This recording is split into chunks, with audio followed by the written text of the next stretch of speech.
All right, Shalom. First and foremost, I want to give all honor and glory to Yahweh, Ba'ashem Yahshua, HaRachakodash, the one of the apostles, great millstone, and salutations to your elect, what you ought to be. Now, it's your brother Hawaii from GMS Chicago. Got a quick little lesson for you Negroes, Latinos, Native American Indians, and Israelites who bear the shame of looking like heathens, who spirit bear witness that they are a child of the Heavenly Father. In the name of the Heavenly Father is Yahweh, who the world inly calls Jehovah God. In the name of the Heavenly Son is Yahweh Shai, who the world inly calls Jesus Christ, or Jesus Christos, or Yeshua, Yeshua, Yahweh. And pretty much, this lesson, hopefully it'll be quick. If not, you already know it's the Holy Spirit.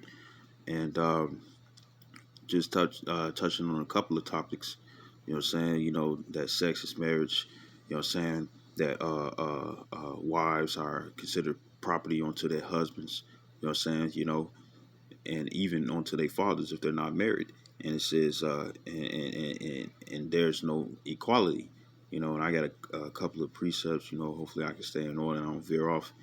As much Yahweh Shabbat, which means Lord willing. And Salakia.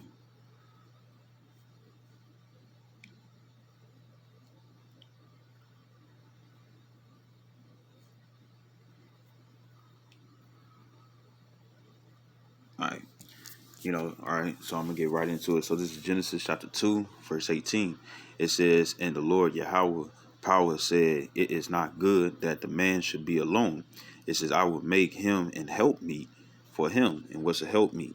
It's the word Izar. It's the I, the Zah, and the Rai. Izar means help, aid. Assistant, right? It says, verse 19. It says, and out of the ground the Lord Yahweh power formed every beast of the field and every fowl of the air and brought them unto Adam to see what he would call them. And whatsoever Adam called every living creature, that was the name thereof.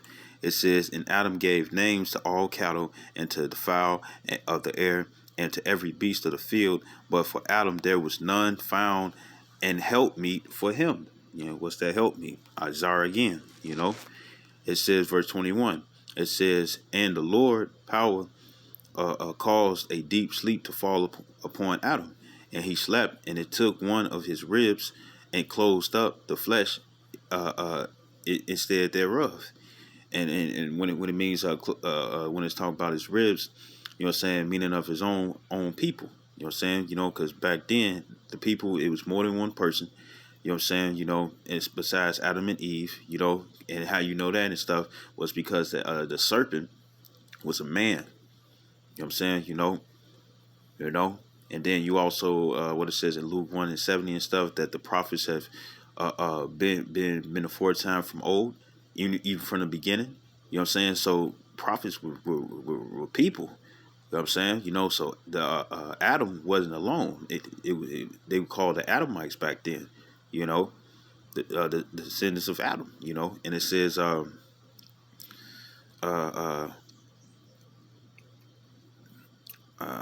it says, verse 22, it says, in the rib which the Lord Yahweh power have taken from man, it says, made he a woman and brought her unto the man. It says, and Adam said, this is now a bone of my bones and flesh of my flesh. It was his own people. It says, she shall be called woman because she was taken out of man. It says, therefore shall a man leave his father and his mother, and shall cleave unto his wife, and they shall be one flesh. And what is that one flesh? It's when they have sex, man. Because what in order for them to become one flesh and stuff, you notice that when it comes down to relationships, the man can be, even though, well, this is not going off and stuff. Polygamy is okay for a man, well, a woman got to be about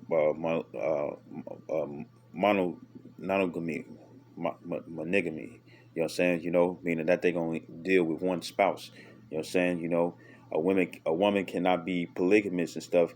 Because that makes her a hoe. And what it says in Deuteronomy, the 23rd chapter, verse 17, or I think it's verse 17 or verse 15, it says that there shall be not a whore amongst the daughters of Israel. You know what I'm saying? So women are not supposed to have more than one man. You know what I'm saying? Because it'll be filthiness and a crime against the Lord, right? So when a man deals with multiple women and stuff, what tends to happen? He might, she might put him on something and stuff, but more than likely, what tends to happen, the woman and whatever her traits is and what she doing, what she about, and how her personality is, it always linger on towards how the man is, no matter if he's fat, short, skinny, you know what I'm saying, tall, what if he's just wear decent apparel or he flashy, it doesn't matter. Or he can even be seem like a lame, and she can be more popular and stuff, but she's gonna always end up acting like the man, because the man is the alpha and she's beta, meaning she's second, and alpha meaning first, you know what I'm saying. But when you see it vice versa, when women deal with multiple men, they have those multiple personalities from the man, you know what I'm saying, you find in that one woman, but it's not vice versa, you know. They become one flesh, meaning they become one unit, when they have sex though, you know what I'm saying, because even back in this time and stuff, the scriptures don't say anything or describe anything and stuff about Adam and Eve putting going to somebody else, you know what I'm saying, looking for documentation just so Adam can put a ring on Eve's finger and stuff to declare that, or to declare or make it sealed, you know what I'm saying, that they husband and wife, you know what I'm saying. So what else I'm looking for the word, but what else gave the what else gave the declaration, you know what I'm saying, or the order that they was husband and wife, sex. Because then after what happened, Cain and Abel came, man. You know, you know. So this is Genesis chapter 24, verse 63, and it says, and Isaac went out to meditate in the field at the eventide. It says, and he lifted up his eyes and saw, and behold, the camels were coming.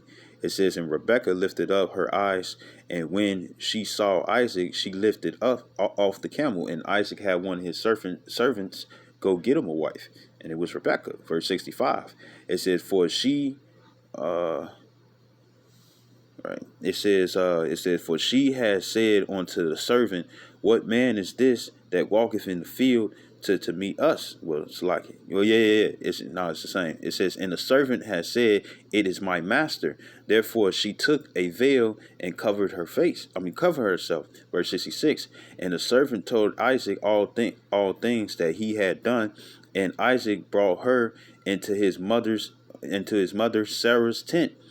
It says, and took Rebekah, and she became his wife, and meaning he laid with her, had sex with her. You know what I'm saying? They was ooking and booking in a tent, and it says, and he loved her, and Isaac was comforted after his mother's death. You know what I'm saying? You know. So pretty much, sex is marriage. No easier way to say that. Because it's not saying anything about how they had to get dressed in all white. You know what I'm saying? Isaac had to find him a tuxedo and stuff, bow tie or a regular tie with the flower on it. You know what I'm saying? Probably squirt water. You never know. It's just a little joke. People gotta, have to sit up here and gather everybody, friends and family and whatnot and stuff, so they can take part in the celebration. Gigantic wedding cake and stuff with two images and stuff with a husband and wife on top. You know what I'm saying? Music, some DJ in the background and stuff, playing songs, so people can dance. Nah, it wasn't like that and stuff. That's the word. What made the marriage official was sex. You know what I'm saying? They was joined on together. What other way can you join onto a woman? How y'all can, if you one piece of the puzzle and she's the finishing part, what you gotta do, you gotta connect it. You know what I'm saying? You know, the spot that gotta open it, it gotta get filled up. You know what I'm saying? So what is that? Sex, right? So this is Genesis chapter 29, starting at verse 14. And it says, and Laban said to him, surely, Laban said to him, surely thou art my bone and my flesh. You know, and this is dealing with Jacob, which is Isaac's son. Uh, uh, uh, uh, when Jacob was fleeing the anger of Esau and stuff, because Esau wanted to kill him and stuff because he received the blessing, and Esau didn't because he gave it up. Uh, uh, Rebecca, yeah, Rebecca, she had Rebecca had told Jacob, you know what I'm saying, Salaki. I'm gonna say it like this because I need to recap. When it comes to, re-look over and stuff, when it come down to Jacob and stuff, he went into Syria. You know what I'm saying? You know, and these weren't heathens. You know what I'm saying? You know, because it says in Genesis the 25th chapter and stuff that Laban was the brother of Rebekah. You know what I'm saying? You know, so Laban is actually the uncle of Jacob, right? So it says verse 14. It says, and Laban said to him, surely thou art my bone and my flesh, meaning we the same people. It says, and he abode with him the space of a month. It says, and Laban said unto Jacob, because thou art my brother, shouldest thou therefore serve me for naught? It says, tell me what shall thy wages be? You know.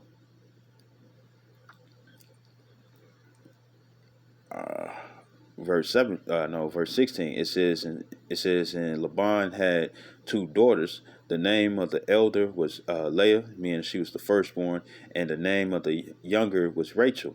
It says Leah was tender-eyed, but Rachel was beautiful and was well favored. She was fine as hell. And it says, verse 18. It says, and Jacob loved Rachel, and said, I will serve thee 7 years for Rachel, the younger daughter. And Laban said, it is better that I give her to thee than that I should give her to another man. Abide with me. So think about it like this, you know, uh, since uh, uh, since uh, uh, since the mother of Jacob is Rebecca, but the brother of Rebecca and stuff was Laban, then that means that uh, uh, uh, Jacob, Rachel, and Leah, they was cousins, first cousins. You know what I'm saying? You know. So it says, it says, it says, where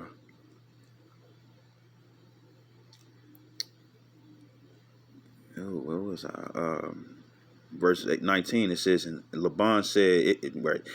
Verse 20. It says, and Jacob served 7 years for Rachel, and they seemed unto him but a few days for the love he had to her. It says, and Jacob, it says, scriptures do say in First Esdras and in Apocrypha that a man go out his wits for women. You know, it says, verse 21. It says, and Jacob said unto Laban, give me my wife, for my days are fulfilled, that I may go in unto her. It says, and Laban gathered together all the men of the place and made a feast. Verse 23, it says, and it came to pass in the evening that he took Leah, his daughter, and brought her to him, and he went in unto her.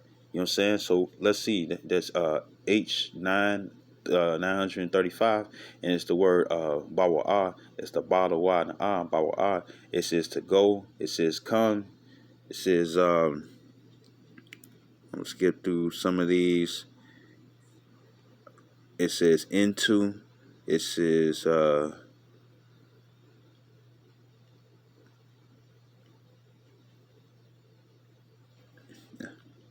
employ. It is work.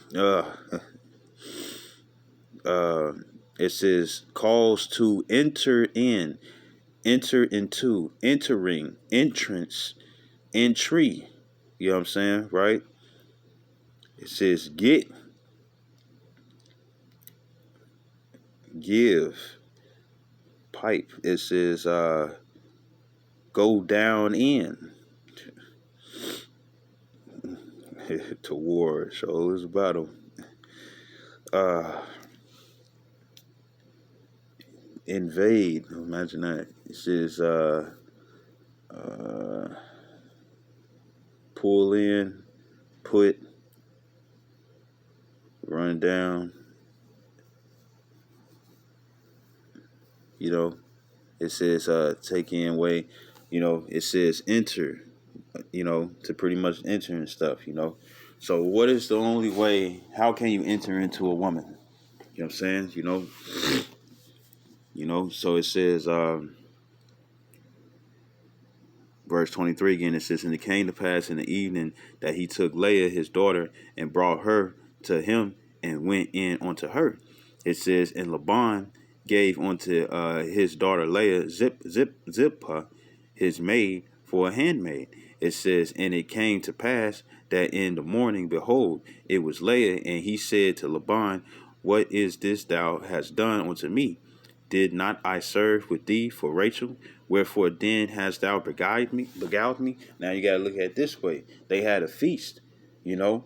So you really think that if he was like sober and stuff, he wouldn't have known that he had went into Leah, you know, you know, if he had his wits about him stuff, he would have been good, you know, and it also proves that it's okay to get drunk. You know what I'm saying? Now you just want to do it in your crib and whatnot and stuff in the safety of your house, but it's okay to get drunk or it's okay to drink because evidently he was drunk. Because if he was just where he was decent or nice and stuff, he still would have noticed. He gonna be like, what is this? This is not Rachel. This is Leia. I ain't asked for her, even though he still was underneath the influence. You know what I'm saying, right? But it's okay to drink, you know, and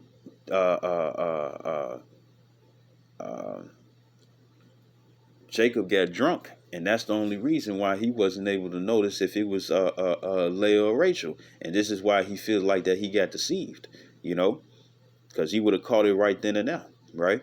So verse 26, it says, and Laban said, it must not be so done in our country to give the younger before the firstborn. You know what I'm saying? And it says, it says, fulfill her week, and week means 7 years. It says, and we will give thee this also for the service which thou serve with me yet 7 other years, right? Verse 28, it says, and Jacob did so and fulfilled her week, and he gave him Rachel his daughter to wife also, and Laban gave to Rachel his daughter Bilhah, it says his handmaid to be her maid. You know what I'm saying? And these and Zipporah and Bilhah and stuff was they were heathen women, concubines. You know what I'm saying? You know, which when you read later on in the chapter, you know what I'm saying. Well, let me keep reading. It says verse 30. It says, and he went in also unto Rachel, and there you see that age 35, age 935 again, Bawa'ah. You know what I'm saying? You know, which means to enter, right? Which means to enter, right? You know, or where's the other one? Here we go. It says, calls to enter, enter in, enter into, entering, entrance, entry. You know what I'm saying, right? So he went in. He had sex with her, and it says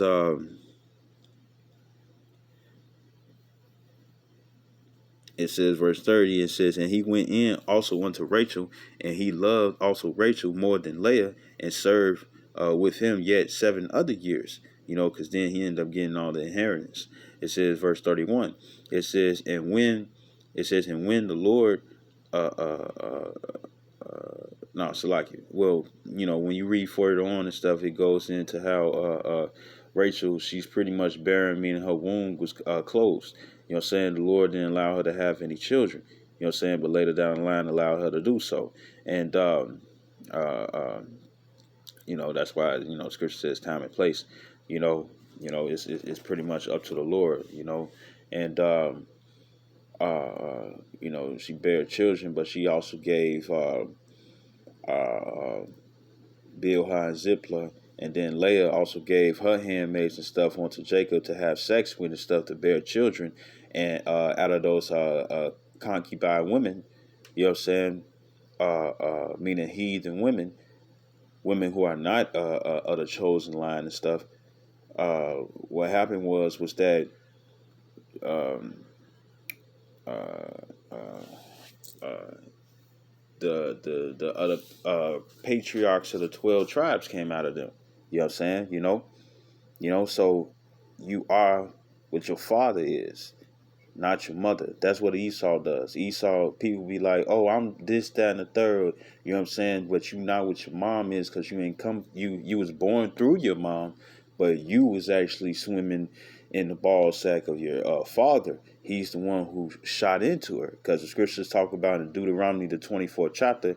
If a man let loose his wife, you know what I'm saying, and another man sleeps with her, and then he tries to get back and reconcile his wife, you know what I'm saying, to have sex with her, since she had dealt with another man.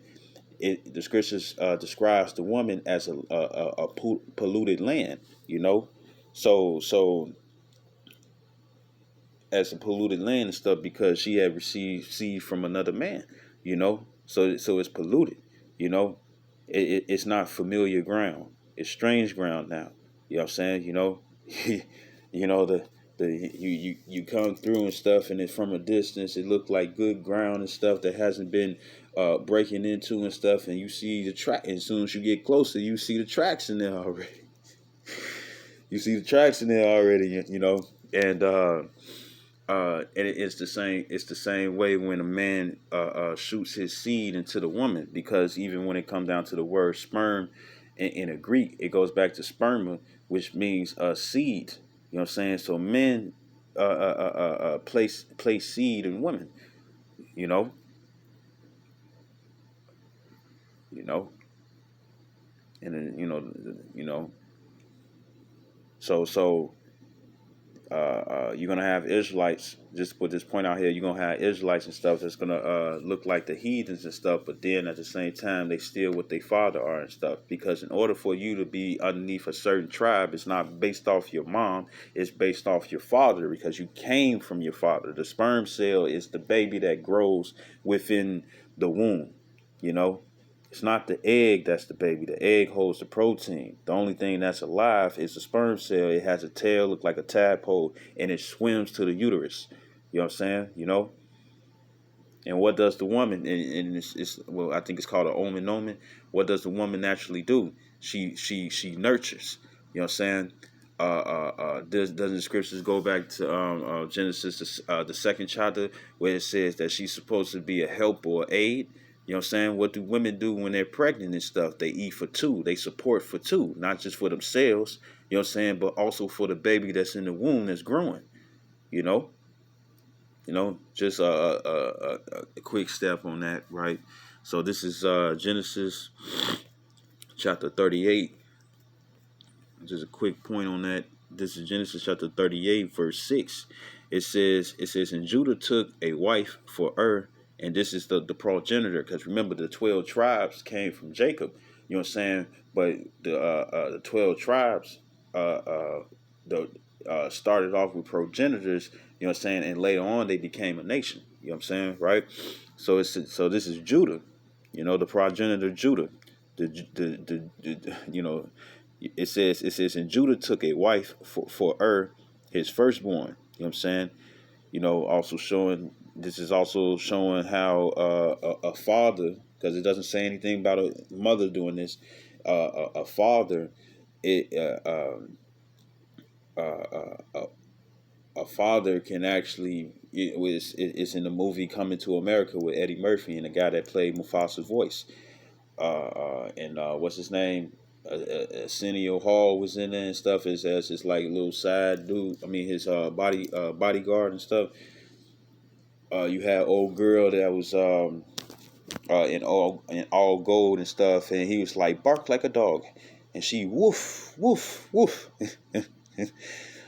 hop like a bunny, hop like a bunny and bark at like a dog and stuff. She bouncing up and down and barking and stuff. But that was an arranged marriage, you know what I'm saying, between the two fathers. You know what I'm saying? Because she came from another country. And that's what they usually that's one of the ways in the ancient days how a treaty can actually be or like say if there was a war, you know, between two kingdoms, what would happen is that uh, uh, if one had a daughter and stuff and the other one had a son, they would arrange or betroth. That's where the word betroth come to and stuff. When it's organized or arranged for these two to get together, so it can be at peace. You know what I'm saying? You know, so you can have fathers. You know what I'm saying? Uh, uh, uh, uh, uh, choose daughters for their sons. And this is what Judah was doing. It says, verse 6 again, it says, and Judah took a wife for his firstborn, whose name was Tamar. It says, verse 7, it says, and Judah's firstborn, was wicked in the sight of the Lord. It says, and the Lord slew him, you know, and it says, verse 8, it says, and Judah said unto Onan, it says, go in unto thy brother's wife and marry her and raise up seed to thy brother, right? So it says, go in. So pretty much, you know, and Tamar was having sex already and stuff, you know, and this is a law that goes between two brothers who are blood brothers, meaning they came out of the same father. You know what I'm saying, right? And it says verse 8 again. It says, and Judah said unto Onan, it says, go in unto thy brother's wife. You know, so it says go in. They go that H935 again, Bible right, right, and we know that it means we know that it means calls to, you know, calls to enter in, entering, entrance, entry, right, to enter, right. So he had to have sex with his blood brother's wife because he passed away because the Lord slew him, right? And it says, and Judah said unto Onan, let's go in unto thy brother's wife and marry her. You know, that word marry,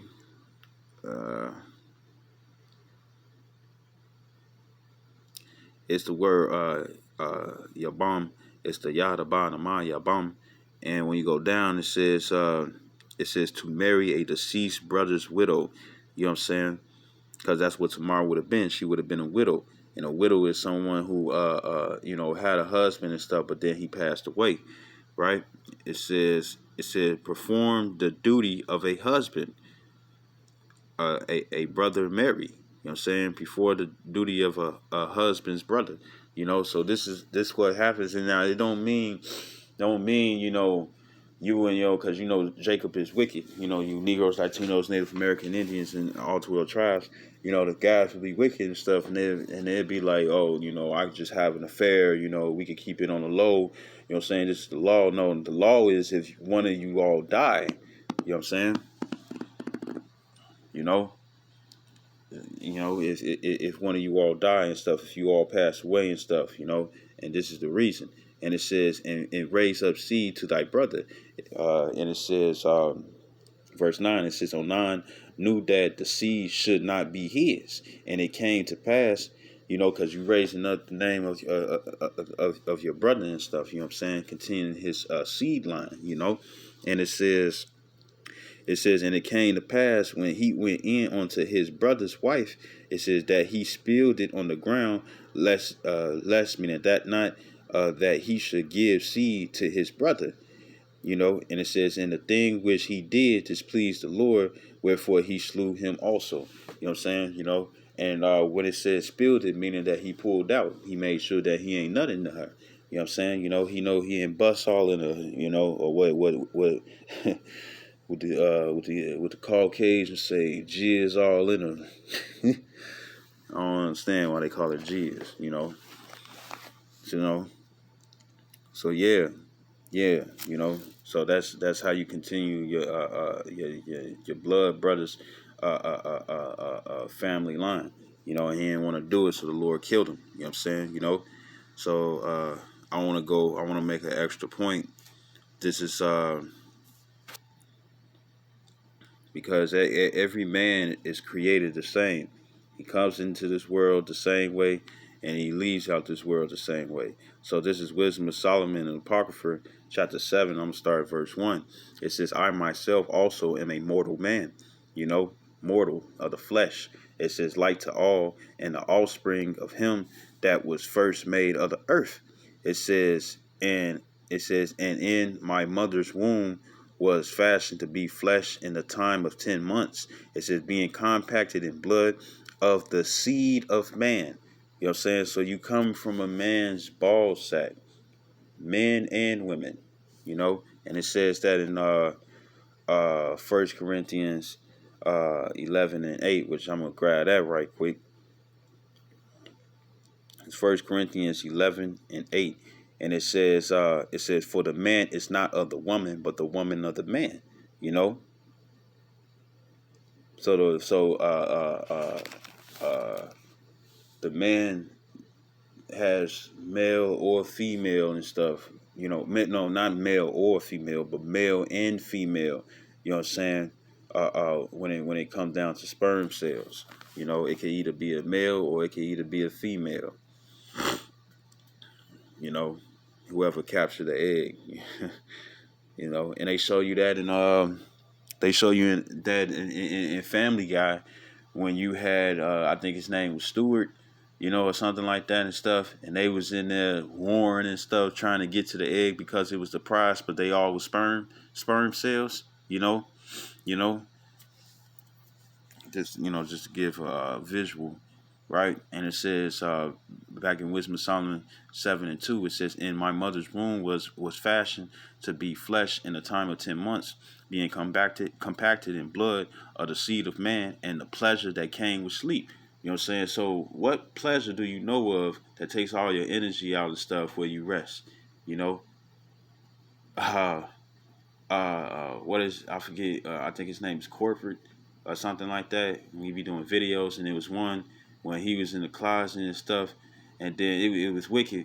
But her, you know, old girl, you know what I'm saying, you know, she's super thick, you know what I'm saying, you know, it's like a BB dub that get into shape, you know what I'm saying, you know, and uh, um, where she got that gourd, uh, that gourd, you know, type look, you know what I'm saying? And what happened was is that her husband, her real boyfriend and stuff, while she trying to commit adultery, her real boyfriend come back and stuff, you know what I'm saying? And just so he wouldn't get caught and whatnot, the girl came and whatnot, and she pretty much, he said, he's like, took that man's soul right before my eyes. So they did something sexual and stuff, and he was slumped in the bed, sleep, you know. And then it's the same way when you give a woman a good, and you really work her out and stuff.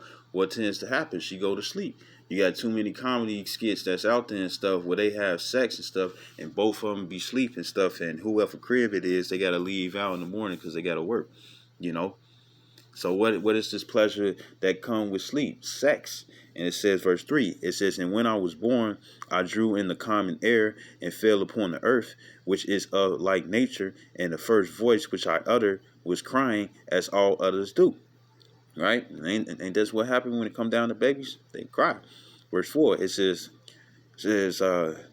personally, I wouldn't know, but then you got different videos is out there and stuff, or movies where it shows childbirth, you know. So that's how I do know. But other than that, personally, I don't know. It says verse 4, it says, I was nursed in swaddling clothes, and that with cares. It says, for there is no king that had any other beginning of birth. And it goes the same way for you princesses, you know, because when you look up the word queen, queen means hope. You know what I'm saying? You know, and the reason why it's an omen, every woman that sit up here and call themselves queens, guess what? They got multiple men that they dealing with, which causes them to be hoes. You know what I'm saying? Which is a disgrace onto themselves. You know, you know. But every time it come down to a princess, you know, a princess gotta wait for the king, which is usually her father, but betroth her onto somebody, you know, or have her. And that's why I like the biblical animes and stuff, because even though you got to spit out the bones, a lot of that stuff be on point, and be more action, you know, but still not to veer off, right? It says, verse 6 again, it says, "For all men have one entrance into life, including women, and the light going out." You know what I'm saying? You're born in and you die out, right? So this is this is this is Matthew's chapter 1, verse 19, you know. And when you go all the way to the top, it says, the book of the generations of Yahushua HaMashiach, the son of David. You know, so that also means that he was King Solomon. It says the son of Abraham. It means he was Isaac, right? So, or still underneath that lineage, right? So this is verse 19, and it says, then Joseph, her husband, right, who was to talk about being a just man and not willing to make her a public example, was minded to put her away privately. You know what I'm saying? This is referring to Mary, because you know, further down the scriptures, you know what I'm saying, it's going to go into how Mary was espoused. You know what I'm saying? Espoused is the same way as betrothed. You know what I'm saying? You know, she was given onto Joseph, you know, and Joseph was a Judite. You know what I'm saying? Right? And pretty much they was already having sex already and stuff. And the reason why he put her away is because back then, if well, we're gonna read over it again. Back then, in the ancient days and stuff, which actually still exists till this day and stuff, but nobody really keeps the law, statutes, commandments anymore, except for the real man of the Lord. Uh, the husband's supposed to give the tokens of the sheaf of the tokens. You know what I'm saying? And what it is that you'll lay this cloth, right underneath her. You know what I'm saying? You know, and you'll go into and stuff, and when you break her hymen, you know what I'm saying, proving that she's a virgin, meaning a woman that never had sex. You know what I'm saying? You know, and virgin going to two words, it could either be that she never had sex, or she's just a young woman. But when it came down to these tokens of the sheaf, you'll place it underneath her, and when you go in onto her and stuff, you know, you're going to be breaking that hymen and stuff, and blood is going to come out, and that's proving that she was a virgin, and because back in the ancient days, whoever pops you first, you know what I'm saying, whoever took your V card, took your virginity and stuff, that's who you will be with. So if no blood comes out and stuff, you would have been known as playing the harlot, you know what I'm saying, a hoe, or adulteress, you know what I'm saying. And when you do that, you bring shame onto your father, because it seems like your father don't know what he's doing. You know what I'm saying, you know, or he's purposely that can get your father in trouble. You know what I'm saying, you know, because if it's known, you know what I'm saying, if it's known, and the father knew that his daughter that he trying to give onto another man and stuff, if he knew that his daughter already had a man and stuff, then that means that he's promoting that adultery. You know what I'm saying? You know, and he could be put to death for that. You know, so it says because according to Ezekiel 3:16, 3:17 and stuff, you know, if you don't warn the wicked, you know what I'm saying, to go from their wicked way, you know, then both the wicked shall both that wicked person shall die in their wicked ways, but at the same time, the blood should be upon their head. You know what I'm saying? You know, meaning their guiltiness. You know, and also would I require their blood at your hand and stuff, because if you know better, but you still allow something to go on and stuff, then guess what? You just as guilty. And I always bring out this example. You know what I'm saying? You got when it comes to, it's one crime, but then you got the boss and the henchman. If the boss tells the henchman to go do the crime, both of them guilty, because if the henchman never came up with the idea and stuff, both of them would have been innocent from committing the crime. You know, So you could still be in trouble and stuff, even though you ain't necessarily been the one who actually did the dirty work. Part of the dirty work is the plan, and the plans come from the boss, you know. So it's the same way within the scriptures, right? So it says, I'm reading 19 again. It says, then Joseph, her husband, right? It says, being a just man and not willing to make her a public example, was minded to put her away privately. And he put her away privately because Mary would have looked like she would have committed adultery, and they would have put Mary to death. You know what I'm saying? But the thing is that they was already having sex, what people call pre-marriageable sex. You know what I'm saying? Which is no such thing. As soon as you have sex with a woman, that's your wife. Now it's a difference when it comes down to harlots, meaning prostitutes. You know what I'm saying? Because that's their daily income. You know, you know. I mean, if she want a husband, she gonna have to quit, get her a new job. You know what I'm saying? She gonna have to quit. You know. But but you can't keep doing that and stuff. You know what I'm saying? Because that's adultery again against you trying to be with a man and stuff. You know what I'm saying? But then you still want to go off and have sex with other men, and this is your income. Or this is how you make your income, or how you support yourself and stuff. You know, you're gonna have to be with that man. You're gonna have to find another source of income, because other than that, you're gonna be in a situation committing adultery, and adultery equals death. So verse 20, because yes, even if you read in that Genesis the 38th chapter and stuff, it goes into how prostitution is lawful in the scriptures. You know what I'm saying? The only thing is that really our women, Israelite women, are not supposed to be prostitutes, but it doesn't say anything about the heathen woman. You know what I'm saying? Because remember, they're not underneath the law. You know what I'm saying? And it says, verse 20, Matthew 1:20, it says, but while he taught, it says, and then, Salaki, let me bring this out too. It's going to be some Israelite women who are going to be prostitutes, you know what I'm saying, and they still going to get saved. Because look at Rahab. Rahab in the time of Judges. Rahab was a harlot. She was a hoe. You know what I'm saying? To put it in layman's form, no disrespect. A hoe whore, it's all the same to me. You know, uh, uh, uh, and she helped out prophets escape from being put to death. The two spies and stuff to that was underneath the company of Joseph, righteous spies, anyways. You know what I'm saying, not wicked ones. And what happened was that they were spying out the land when it came down to the heathens. You know what I'm saying, to see if they could pass through and whatnot. And she pretty much did a good deed. She gave like the scripture says, give a prophet a cold cup of water, and you should receive a prophet's reward. You know what I'm saying? Meaning she did a good deed. You know what I'm saying? Not only, if I remember correctly, not only did she like feed them and drink and gave them drink, she hid them from the authorities, because the authorities in that land knew that the Israelites that Joseph had sent spies to see if they can receive, if they can get safe passage through. You know what I'm saying? They was looking for them, and she hid them and stuff, and found them a way to escape, so they would be unharmed.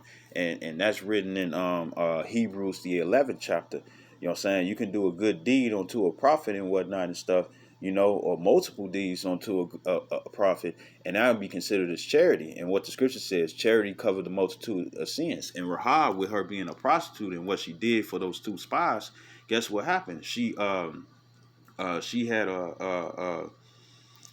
she was written in, she was recorded in the book of Hebrews, and also I believe in the book of Sirach, or Ecclesiastes and Apocrypha, the 44th chapter, man, or the 45th chapter, because it goes on and stuff, and it's gonna be some women and stuff who gonna be Israelite women and stuff, and they gonna be prostitutes and stuff, but they still gonna be saved, you know, you know. And it's different when it come down to escorts. They keep themselves clean and stuff and whatnot. Most of you women out here, y'all be on Maury, not knowing what you doing and stuff. The escorts, they make sure that they keep they make sure that they stay protected. If they don't want no babies, they don't want no babies. You know what I'm saying? You know? But the Mari women and stuff, them the hoes, you know, that need to change their lives, you know. So back in Matthews 1 and 20, it says, "But while he thought on these things, behold, the angel of the Lord appeared unto him in a dream, saying, Joseph, thou son of David," it says, "fear not to take unto thee Mary thy wife, for that which is conceived in her is of the Holy Spirit." And you know, just be real raw with it and stuff. Mary was a young woman and Joseph was older. You know, because that's what you'll do. You'll give, and they show you that in the biblical animes that be placed out there and stuff, if you could find them, you know, or that's more towards like medieval and whatnot. Even some Netflix movies and series and stuff, you know, they show you how it'll be an older man, but the woman will be young. You know what I'm saying? She'll be young. It's like it. Actually, I can do this until I get there. Meaning that she'll be young. She'll be a teenager. You know what I'm saying? You know, both when it comes down to a man, a man starts at the age of 12 because you know he's developed to have children. You know what I'm saying? And it's the same. It's just the same way with women. You know, but nowadays with the different foods and whatnot and stuff and the different hormonal changes and stuff that come with these GMO foods, you have women that ovulate early.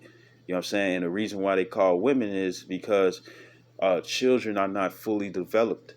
You know what I'm saying? You know, children are not, their reproductive systems is not fully, um, uh, they're not fully, forms, man.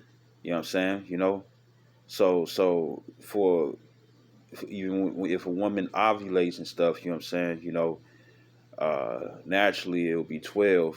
You know what I'm saying? But because of the food and stuff and the different hormones they put into the food, that's why a lot of females have early or premature ovulation cycles. You know what I'm saying? You know, but when a female ovulates and stuff, she becomes a woman because women's reproductive organs are fully formed or fully grown. You know what I'm saying? And it's the same way with the male. You know, you know, right? Just to put that out there. You know what I'm saying? You know, it's something called marriageable age, and marriageable age is quite young. You know what I'm saying? Whether you like it or not. And when it comes down to you Israelites, you know, why you believe it or not, you know what I'm saying? Hey, guess what? All you all was down for it in your past life. So everybody's guilty for it. So what you gonna do then? You know? You know? But you know, for you guys out there and stuff, you know, the scripture says, "Give unto Caesar's what is Caesar's, and give unto Yahweh's what is Yahweh's." We understand what marriageable age is when it comes down to the scriptures, and it don't mean that we be prying and praying on. When I say pray, meaning PREY. We don't be praying on little kids and whatnot and stuff because guess what? Men know what they like. You know what I'm saying? You know, and ain't men on Instagram or these different dating apps and whatnot and stuff looking for little children and whatnot and stuff. We want our stuff plumped, and that usually be the age that women are of age, man. You know, you know, you know. Just in case you want to be like, oh, see. Well, if you believe in the Bible, well, guess what? Oh, see. If you believe in the Bible and stuff, a whole hundred, like you say you do, then guess what? Then that means that you in agreement with that. So what you gonna do now, Christians? Right. So it says verse 21. It says, and she bring forth. Wait, it's like it. It says for. It's like it. I'm gonna read it again. Verse 20. It says, but while he thought on these things, behold, the angel of the Lord appeared unto him in a dream, saying, Joseph, thou son of David. You know what I'm saying? And what tribe was David? David was a Judite. So if Joseph, later down the line, is a because when you read Genesis starting at verse 1 on down to to the point that it stops, and I think it's 14. You know what I'm saying? It shows you all the Judites, you know what I'm saying, that was begotten, you know what I'm saying, of their fathers, you know. And it says and even here's another thing. I think his name was Boaz. I think his name was Boaz, and he was a Judite, but he slept with what's her name? Ruth. He slept with Ruth, and Ruth was a Moabite. You know what I'm saying? You know, she was a so-called Chinese woman. You know, and but yet, but yet down the line and stuff, when it came down to David, and Ruth was King David's grandmother. You know what I'm saying? You know, but yet he was still from the tribe of Judah. So you are what your father is, like it says in Numbers 1:18. You know, so and it says, "Fear not to take unto thee Mary thy wife, for that which is conceived in her is the Holy Spirit." And it was Yahweh Shai. You know what I'm saying? You know, and the Holy Spirit is Yahweh Shai. You know what I'm saying? You know, it says verse 21.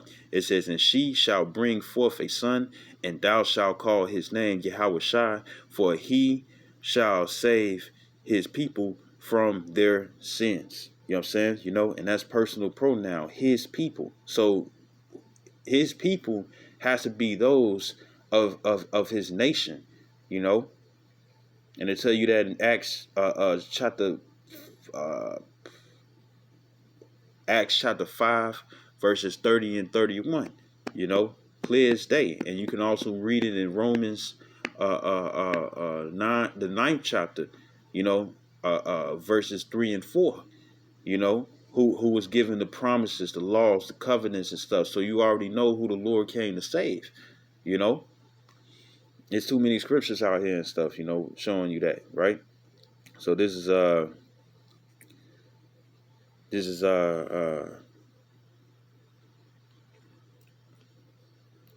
just to prove that Joseph and Mary had sex in order to bring forth Yahweh Shai. This is Luke chapter 2, verse 21.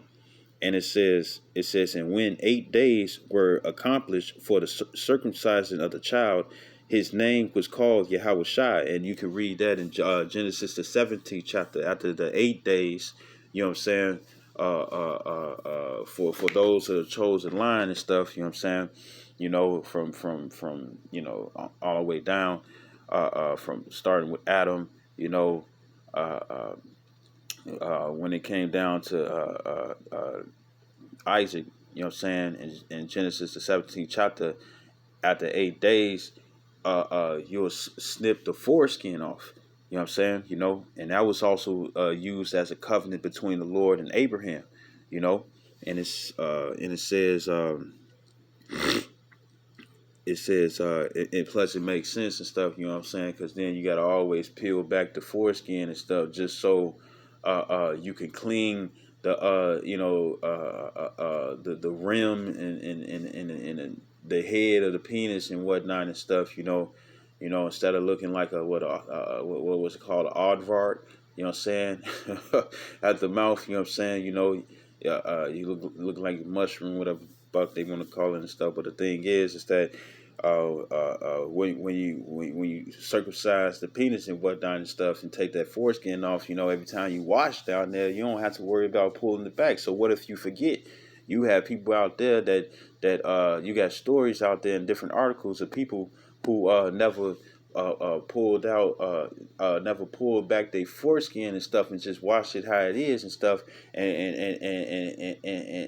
their private parts and stuff, the you know, their penis, you know what I'm saying, their eggplant and stuff. Guess what? It got infected, you know, and it got bacteria building up. But if you clip the foreskin, you don't have to worry about bacteria building up unless you ain't taking showers, you know what I'm saying, or baths, you know.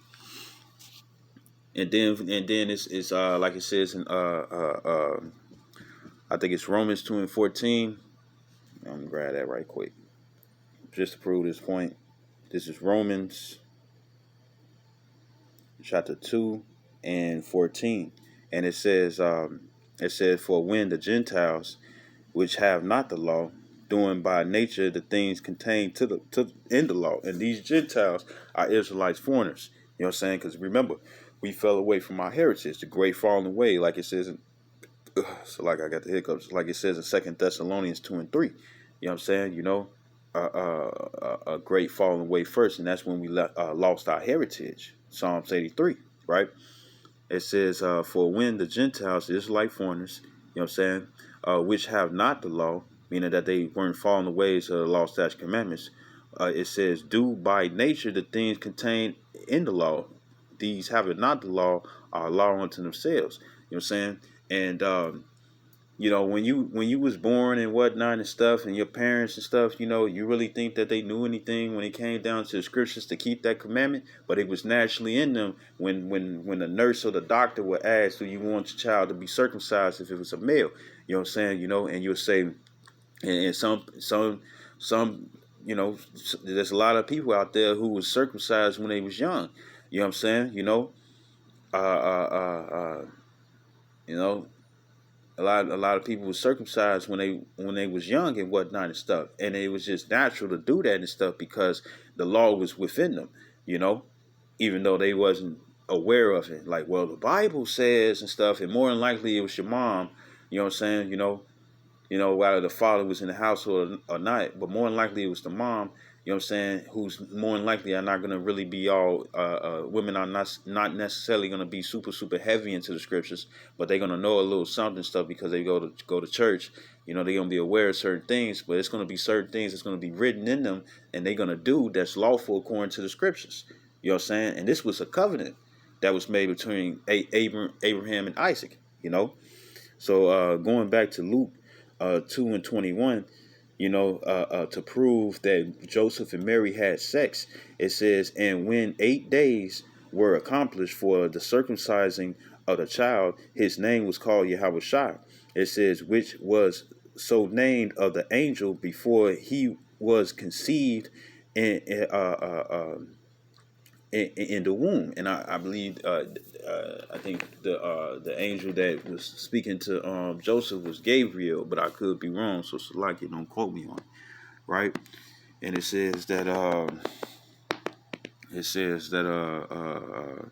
so it says conceived, right? It says before he was conceived in the womb. So what is conceived? It's sulabano, sulabano. It says to clap. I mean claps. It says that is seize, arrest, capture, specifically conceive, literally or figuratively. It says by implication to aid, catch, conceive, help. You know. So let's look at the word conceive because they show tripping right there.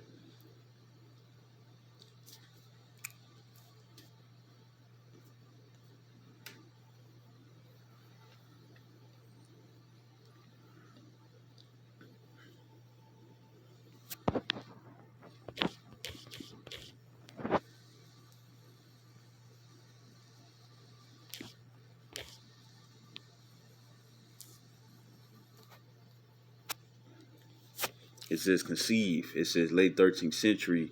It says take seed into the womb, become pregnant. You know what I'm saying? You know, it says to take in and hold, and that's exactly what happens. You know what I'm saying? As soon as the guy busts a nut in you, you know what I'm saying? You know, that wet and gushy.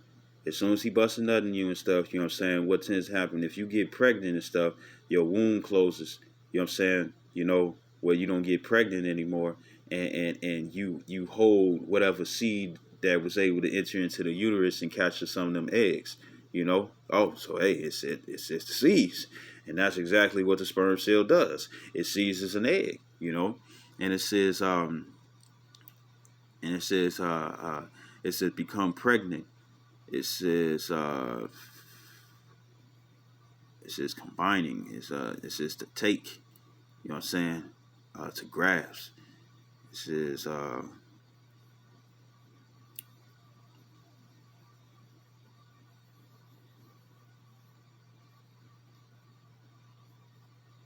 It says become pregnant. Undergo conception. You know. You know. right? So this is Luke 21 verse 22. It says, and when the days of her purification according to the law of Moses were accomplished, they brought him to Jerusalem to present him to the Lord. You know what I'm saying? So when it comes down to purification, it says according to the law of Moses. Now remember, this is the New Testament. You know what I'm saying? You know, but it said according to the law of Moses. Where is that found? In the Old Testament. And so let's go to that, you know, and it's going to further prove that she had a birth, that she gave birth to Yahushua just like any other woman would. You know what I'm saying? So this is Leviticus chapter 12, start at verse 1. And it says, and the Lord Yahweh spake unto Moses, saying, speak unto the children of Israel, right? Yeah, right? Not everybody, but Israel. It says, saying, if a woman have conceived seed, right? So let's see what that word seed is. The word Zerai. It's the Zadarah, the I, Zerai. It says to sow. You know what I'm saying? What the scripture says when it comes down to what you physically do. You know what I'm saying? You reap what you sow. You know what I'm saying? Whatever you do, you will receive a result of. So if you have sex with a woman unprotected, because back then, you know, they weren't putting on no condoms. They was raw dogging. You know what I'm saying? All day. You know what I'm saying? For whatever position. You know, they didn't pull out. They didn't pull out because it was understood that if you had children that's for that reason. But back then, to have children is actually a blessing. It'll be your fruit. It's the fruit of thy body and stuff. You know what I'm saying? Because the blessing about having children is that when you get older, you know what I'm saying? You know, when you get older and stuff, and you can't function and stuff, and your body starts to slow down and stuff, and you can't really be the just the main provider. You had children helping you out, and that's what was going on when it came down to Jacob when he was getting older. His children, he had 12 sons, 13 really. You know what I'm saying? You know, because Dan was there as well. You know what I'm saying? But he had 13 children and stuff, and what you think they was doing? They was helping him around the house because he couldn't. You got 13 children and stuff, and you old. You getting old and whatnot and stuff, you know, and over the time from Abraham, Isaac, and Jacob, the years wasn't as long. And the Lord did say that a man's years shall be 120 years and stuff. But back then, in the time of Adam and stuff, you have Methuselah, he lived 969 years. You know what I'm saying? You know, but you know, part of the curses and whatnot was that the fruits and the vegetables, they wasn't gonna have their same yield. They wasn't gonna be super strong like you know. You know you have in America, it's like everything's all polluted and stuff, and everything's so small. But you go over there and well, okay. Look at it like this: when they come down to America, back in the days like the 1700s or even the 1600s and stuff, them grand trees like you see in Avatar, which is about the Native American Indians, the so-called Gadites, you know, mainly the Gadites and stuff, but it could be the same for the Semio Indians, which would be the so-called Reubenites. You know what I'm saying? Back in the days and stuff, trees used to be super wide. You know what I'm saying? It'd be the size of a house almost, or apartment complex, or a project. You know what I'm saying? You know, and the trees be super tall, like tall, man, like tall, like unbelievably tall and stuff.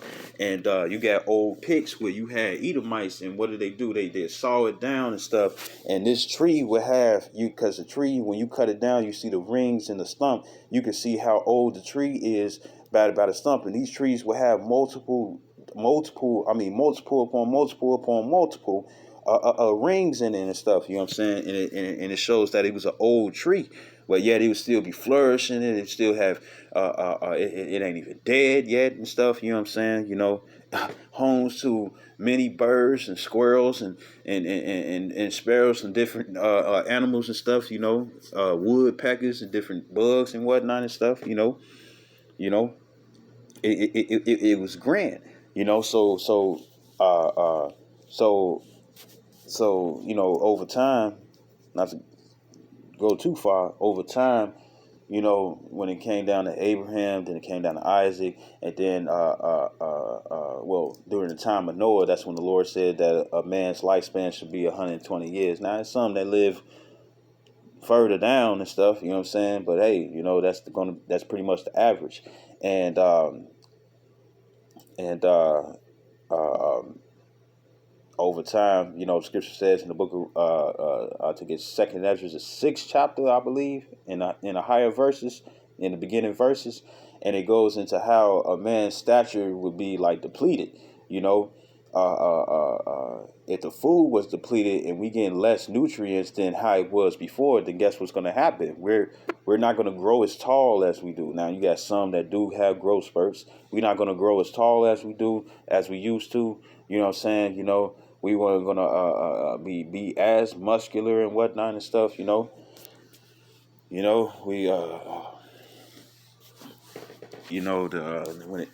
when it comes down to, we wouldn't have to worry about deformities and whatnot and stuff. So on and so forth, right? You know, so you know.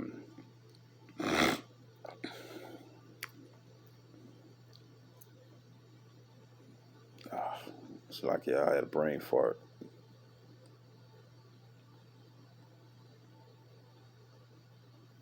Right. So he had. So okay. So that's the reason.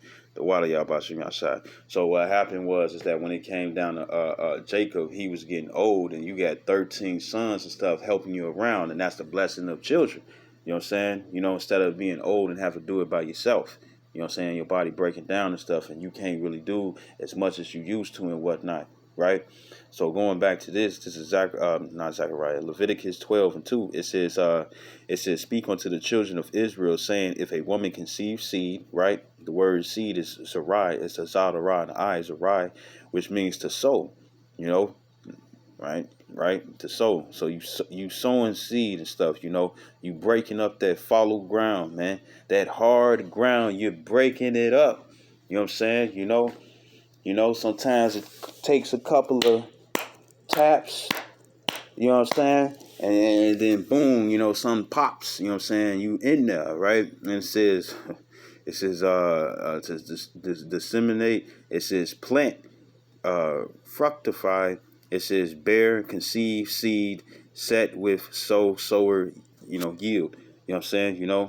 So you plant seed, you busting in her. And it says, and born a man child, then she shall be unclean 7 days. It says, according to the days of the separation for her infirmity shall she be unclean. Right? Verse 3, it says, and in the 8th day, the flesh of his foreskin shall be circumcised. And that's exactly what happened. Once the 8th day came, they circumcised Yahweh, and when before when she was born, before it's like slip of the tongue, before, but not in heart, um, uh, uh, uh, before the 8th day come and stuff, Mary had to be separated for the time of her purification, right? So verse 4, it says, and she shall then continue in the blood of her purifying 3 and 30 days. It says, meaning 33 days. It says, she shall touch no hollow thing. It says, nor come into the sanctuary until the days of her purifying be fulfilled, meaning that she's unclean in this state. You know what I'm saying? You know. So, right, so and then further on, I read for the women. It says verse 5. It says, well, if she bear a maid child, and a maid child is a female, it says, then she shall be unclean 2 weeks. It says, as in her separation. This is talking about 2 weeks. Is it a year? Yeah. It says, and she shall continue in the blood of her purifying 60 and 6 days. And that three score means 60. You know what I'm saying? So it took 66 days. It says, verse 6, it says, and when the days of her purifying are fulfilled for a son or for a daughter, she shall bring a lamb of the first year for a burnt offering, and a young pigeon, it says, or a turtle dove for a sin offering unto the door of the tabernacle. It says of the congregation unto the priests. You know,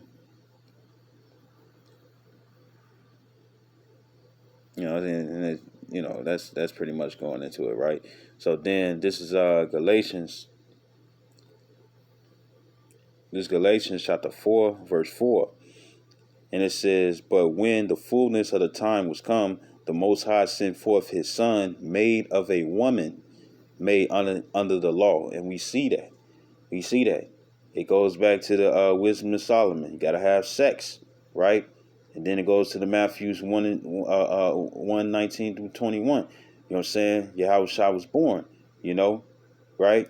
And then to prove that they had sex, you know what I'm saying? We went to Luke chapter 2, verses 21, verses through 22. And then it says the law of Moses. And we went to Leviticus, you know what I'm saying? Because the first 5 books, you know what I'm saying? Genesis, Exodus, Leviticus, Numbers, and Deuteronomy are the books of Moses, right? And we went there and stuff, and it shows you what was the whether it was the law of Moses dealing with the purification in the book of Luke. And then we come here to Galatians 4:4, you know what I'm saying? It shows that that the Most High, you know what I'm saying, that the Most High made it where Yahushua would be born through a woman underneath the law, and we know what that law is, right? So now,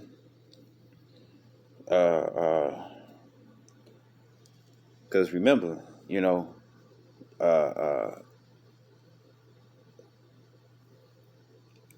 so sex is marriage and stuff, you know what I'm saying? But sex is marriage, but when it comes down to you having a woman, what is she onto you?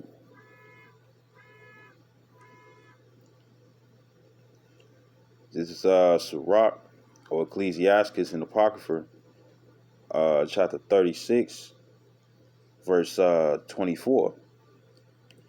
And it says, he that getteth a wife beginneth a possession, a help like unto himself, right? And wasn't Eve created to be a help unto Adam? And it says, and a pillar of rest. You know what I'm saying? And our women ain't like that at all right now and stuff. They some women are, but some women ain't. So I want to go into that word possession, right? Word possession. It says mid 14th century. It says act or fact of possessing. It says a taking of possession, occupation. It says also because it is occupation and stuff, because it's a man's duty and stuff to take care of his wife. You know what I'm saying? But he's going to be aware. You know what I'm saying? And it says thing possessed, that which is possessed. It says fact of having and holding. It says what is possessed, also demonic possession. And now I can understand why certain brothers and stuff call they women demons. You know what I'm saying? But it's underneath the man's control, because the man is higher. And it says to possess. Let me go down here. It says the act of having and controlling property, ownership. So when you get you a wife, you own her. You know what I'm saying? That's yours. You know what I'm saying?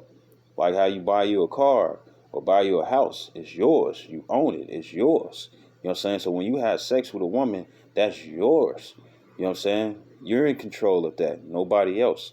And it shows that the fluctuation from her being a daughter, being betrothed or given onto a man to be to be a wife to, it shows the transaction of the possession. First, she's underneath her father, and her father got to deal with her and take care of her and whatnot. But when she's transitioned onto a husband, that role of property exchange and stuff goes on to her husband. You know what I'm saying? So you're owned. You know. And the scriptures doesn't say anything about how a woman is able to choose who she want to be with. It was never given there. Even when it come down to the bill of divorce, that's not up to you women. That's up to the man. It says possession. It says anything owned or possessed. It says being controlled by passion or the supernatural. It says, I'm gonna go to this one. It says a territory that is controlled by a ruling state. And the only I want to make this point when it comes down to you guys, with like say if you look like a so-called black man and stuff, or a lot of you guys and stuff that think you so-called black and stuff, you really Native American or Indian stuff, right? You know, and you also got dark-skinned Israelites out there too. They call them black Latinas, right?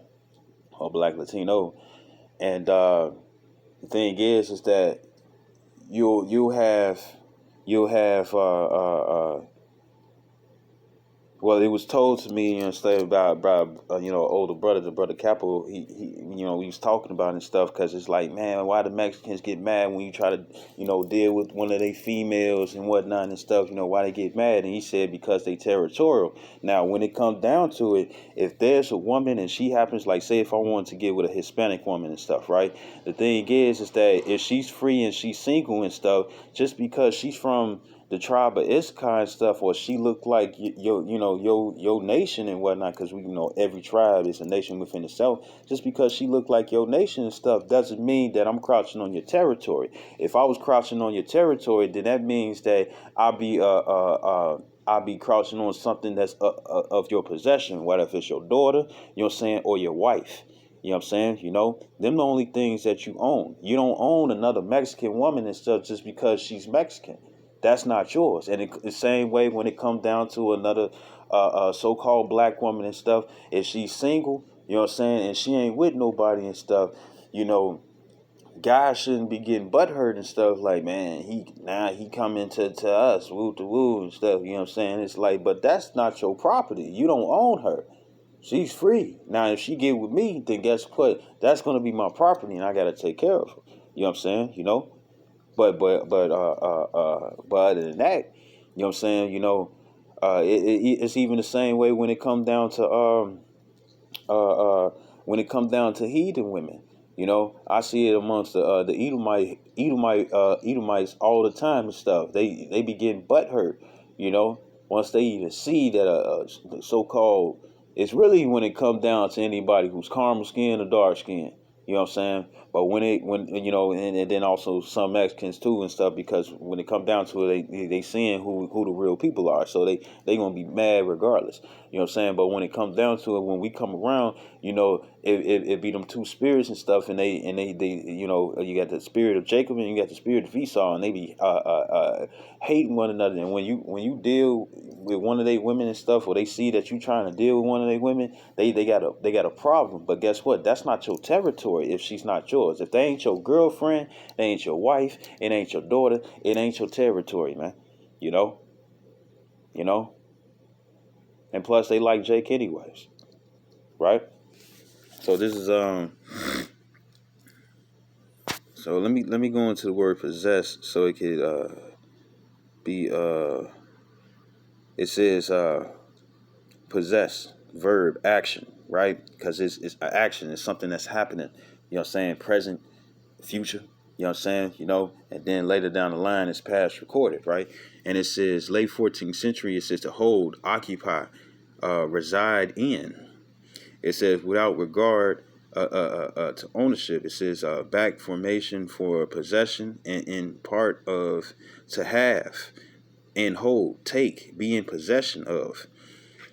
It says to have and hold in one's control, be master of, own. It says probably a compound, a potes, having power, powerful, able.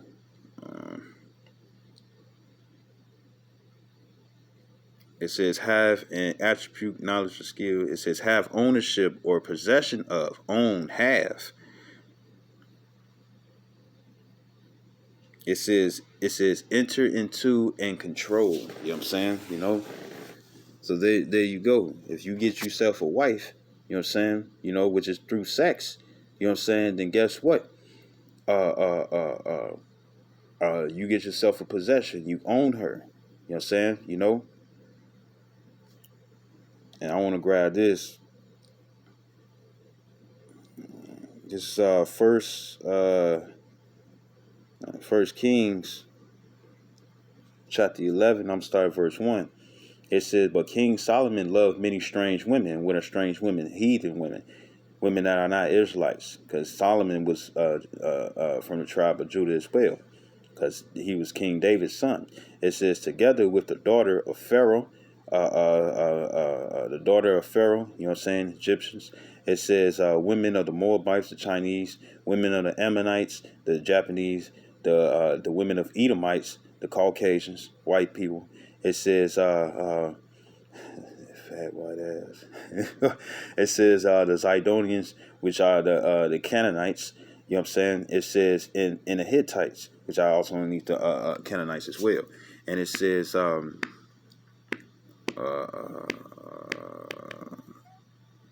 and then to make this point, it says other nations concerning which the Lord said unto the children of Israel, ye shall not go into them, neither shall they come in unto you, for surely they would turn away your heart after their gods. Solomon clave unto these in love. So that's the only reason why the Lord didn't want us to deal with them and stuff, you know what I'm saying? Because over time, what they're going to try to do, they're going to be like, well, this is the God that I follow, you know what I'm saying? You know, when it come down to East Indians and stuff, the Elamites, you know, they follow the Hindu god and stuff, you know, old girl and stuff who's all blue with multiple arms and stuff, you know what I'm saying, who's still useless in the house, you know what I'm saying,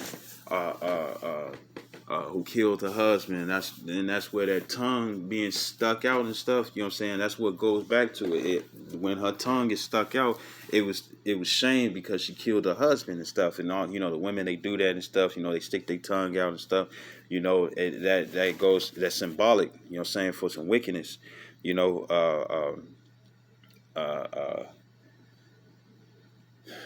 you know, you got a lot of Edomites and stuff, they believe in Baphomet or Molech, you know what I'm saying, you know, and you know, and you know what women would do and stuff if they follow something else and stuff, you know what I'm saying, or a lot of women and stuff, what they do, they follow after Jehovah and Jesus Christ, which brings out Christianity. Or you might have the Ishmaelites, which are the so-called Arabians, or well, I think it's Hijab, hijab, if that's how they say it, hijab, you know what I'm saying, you know, when it comes down to those women and stuff, you know, which is actually they are brothers too. When it come down to Isaac, you know, Ishmael was the brother of Isaac and stuff, but he wasn't underneath the covenant and he wasn't underneath the law. And when it comes down to their different gods and stuff, they're gonna try to push their gods and their different routines and whatnot and stuff upon us. You know what I'm saying? You know, and that's the only reason why the Lord didn't want us dealing with heathen women, right? You know, but remember, when you keep reading down, King Solomon, the Lord wasn't wroth with King Solomon because he had heathen women, because even King David had heathen women, you know, and the Lord wasn't mad at King David having multiple wives. You know what I'm saying? You know, even when it came down to Jacob, the Lord wasn't mad when the handmaids of Leah and Rachel was given on to Jacob to have sex with, to bring out the rest of the progenitors. You know what I'm saying? But except for Dan, because there's no tribe of Dan and stuff, and you can read that in Revelations 7, the 7th chapter and stuff, you know. And the only thing we can think of is that when it come down to the tribe of Dan and stuff, that they get mixed in, they discontinue from being a nation, they get mixed in with the other tribes. You know what I'm saying? You know, but but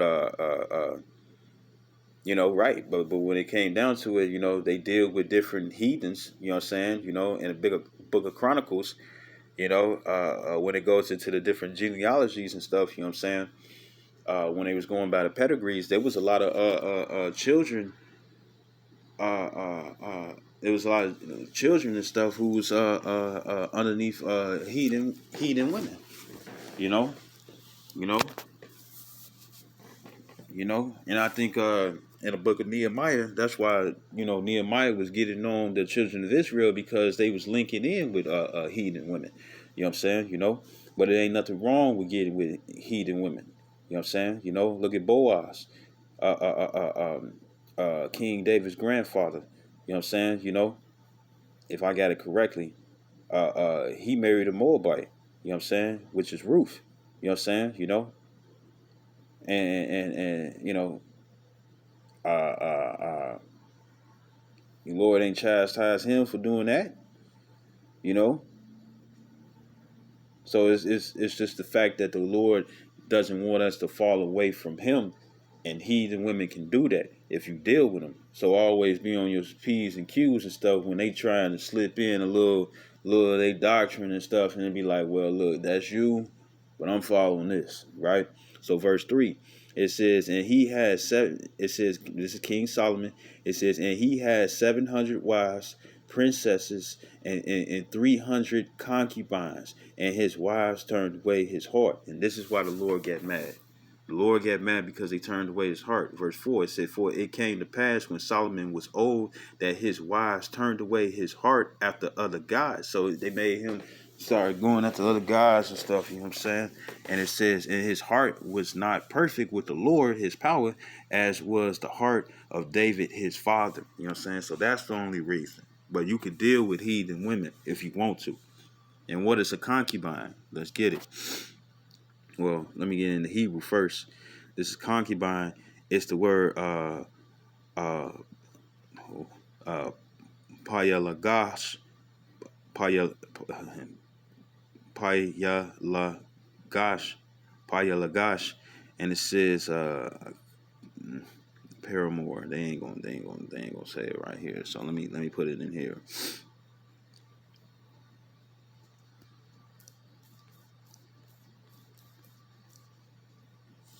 It says 1300th century. It says paramour, a woman who cohabits with a man without being married to him. It says it says a wife of inferior condition, a secondary wife, what you would consider the side piece. You know what I'm saying? Because Israelite women, even though you could have multiple Israelite women, the thing is that all of them would be considered as main wives. Now, the scriptures do say about how one daughter is better than the other, and I think it's in that Sirach 36. You know how one is better than the other and stuff. You know what I'm saying? You know, you might love, because scriptures do talk about how you can have a wife that you love and a wife that you hate in Deuteronomy 21st chapter. So the thing is that it could be one wife that can be better than the other and stuff that you favor more, just like how Jacob favored Rachel more than he did Leah. You know what I'm saying, right? Because that's who he wanted in the first place. He wanted Rachel, and so they that's where mistress come. You know what I'm saying? And there's so many animes and stuff that's out there and stuff that does that because it's lawful. Most of these so-called Moabites and so-called Ammonites and stuff, whether you Vietnamese, Chinese, Japanese, Mongolian, or Thailandese or Thailand, you know what I'm saying, and the different other kinds of stuff, because you got Mandarin and stuff, and you got different branches and stuff when it comes down to the Asians. The thing is that a lot of them Jakes. A lot of them are Jakes. Look at China Mac. You know what I'm saying? And it's another one, he's a singer, and then you had another one that's a rapper, and the brother Jeremiah, he always it's two, they look Chinese, you know what I'm saying? They look Moabite. I mean, they look like Moabites, but the thing is that they Jakes. And it's because the Spirit bear witness that they're a child of Heavenly Father, And then the scripture says that I think it's in Samuel's where it says that pretty much that you're going to have Israelites hidden amongst Moab, meaning that it's going to be Israelites who outward appearance is that of a heathen, you know what I'm saying, but they're an Israelite. And look at somebody that's familiar, look at Blake Griffin, you know what I'm saying? Blake Griffin, he looked, whatever his mother is, he's lighter, he's lighter and stuff, his hair different color and whatnot and stuff, he got that light brown, but then his father is dark skinned. But then when you look at Blake Griffin's children, they look like complete Edomites, but they're Israelites because you are what your father is. You know what I'm saying? It says one who lives unmarried with a married man or woman, that's going off, ain't no homosexuality going on. It says usually the concubine was of a lower social order. It says, but the attention thou below So you a heathen woman would be a woman you just pop. You know what I'm saying? You know, it says to lie with, to lie together, to cohabit. You know what I'm saying? To have sex with. You know, it says a woman who cohabits with with an important man. You know what I'm saying? And if she's a concubine, an Israelite man is an important man to a heathen woman. You know what I'm saying? So paramour. It says early 14th century. It says a lover or wooer. It says of either sex, noun use of adverbial phrase. It says passionately with strong love or desire. You know what I'm saying? You know, and it says love to love. Amy, man, it been wild if it would have been Becky. And it says originally the term for nah. It says wife, mistress, concubine, a woman's male lover. I guess it works. You know what I'm saying? You know, but the woman wouldn't be dominant. It says a woman who cohabits with an important man. You know what I'm saying? You know, so you know, you can have more than one woman and stuff. You just got to be able to take care of it. And like it says in Exodus, the 21st chapter, if you can't take care of and stuff, you know, let her go. You know what I'm saying? You know, she should go free. You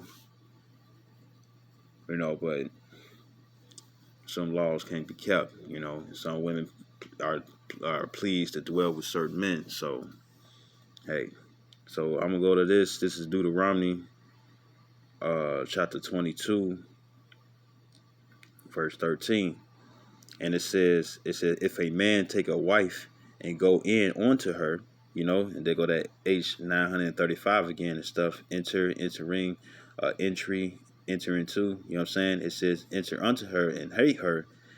Uh,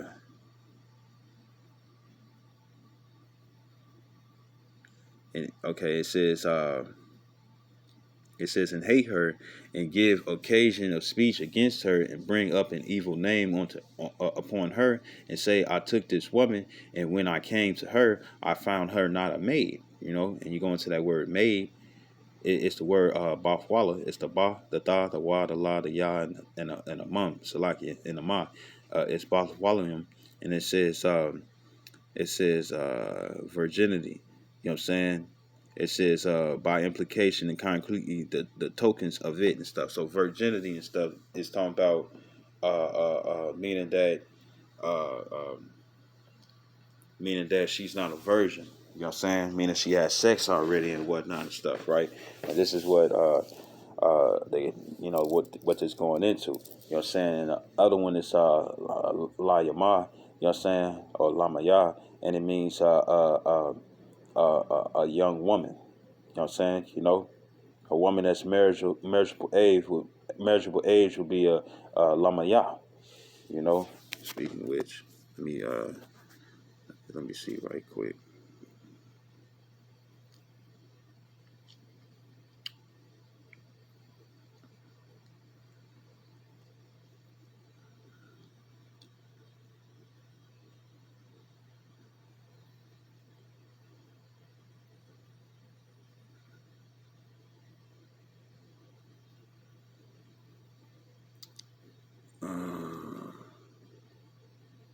So here we go.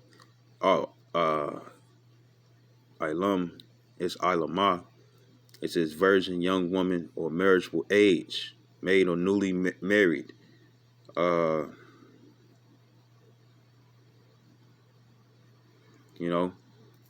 So this is back in that Deuteronomy 22 and 14 again. It says and give occasion of speech against her. You know what I'm saying? And bring up an evil name upon her and say, I took this woman and when I came to her, I found her not a maid. So he pretty much saying that, you know, I got with this woman, you know what I'm saying, you know, and you know, it's also through the spirit and stuff that usually when you get with a girl and stuff, you end up wanting to meet her father, you know what I'm saying, right? But he's pretty much saying that she's not a virgin. You know what I'm saying? She had sex with somebody else. It says verse 15. It says, then shall the father of the damsel and her mother take take and bring forth the tokens of the damsel's virginity unto the elders of the city in the gate. It says, and the damsel's father shall say unto the elders, it says, I gave my daughter unto this man to wife, and he hateth her. It says, verse 17, and lo, he have given occasion to speech against her, saying, I found not thy daughter a maid. It says, and yet these are the tokens of my daughter's virginity, and they shall spread the cloth before the elders of the city. You know what I'm saying? And it's a sheaf. You know what I'm saying? I was explaining it earlier and stuff. A sheaf is it's a small cloth you put under and stuff. And when you go into a woman, if she's a virgin, that hymen is going to break and she's going to bleed. You know what I'm saying? And that's going to prove that she's a virgin, right? And it says, but if it's not, let's read. It says, verse 18. It says, and the elders of that city shall take that man and chastise him.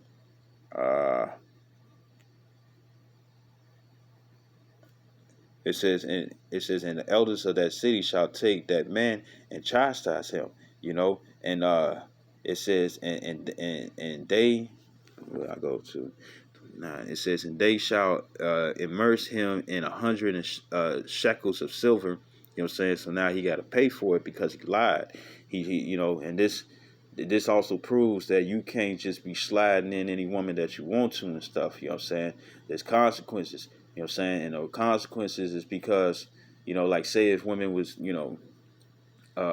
back then and stuff when it came down to women, when you could find women being virgins and stuff, and they wasn't just like where's Waldo and stuff, because that's pretty much what it is now and stuff. Whereas Waldo and stuff are the women that's virgins, and the only ones that's virgins and stuff are the ones that's too young to deal with. You know what I'm saying? But you ain't gonna really find any women and stuff, whose chastity hasn't been taken already, and but back then and stuff, when you did that and stuff, you will be charged. You know what I'm saying? For 100 shekels of silver, and give them unto the father of the damsel. So you have to pay the father if you was trying to lie.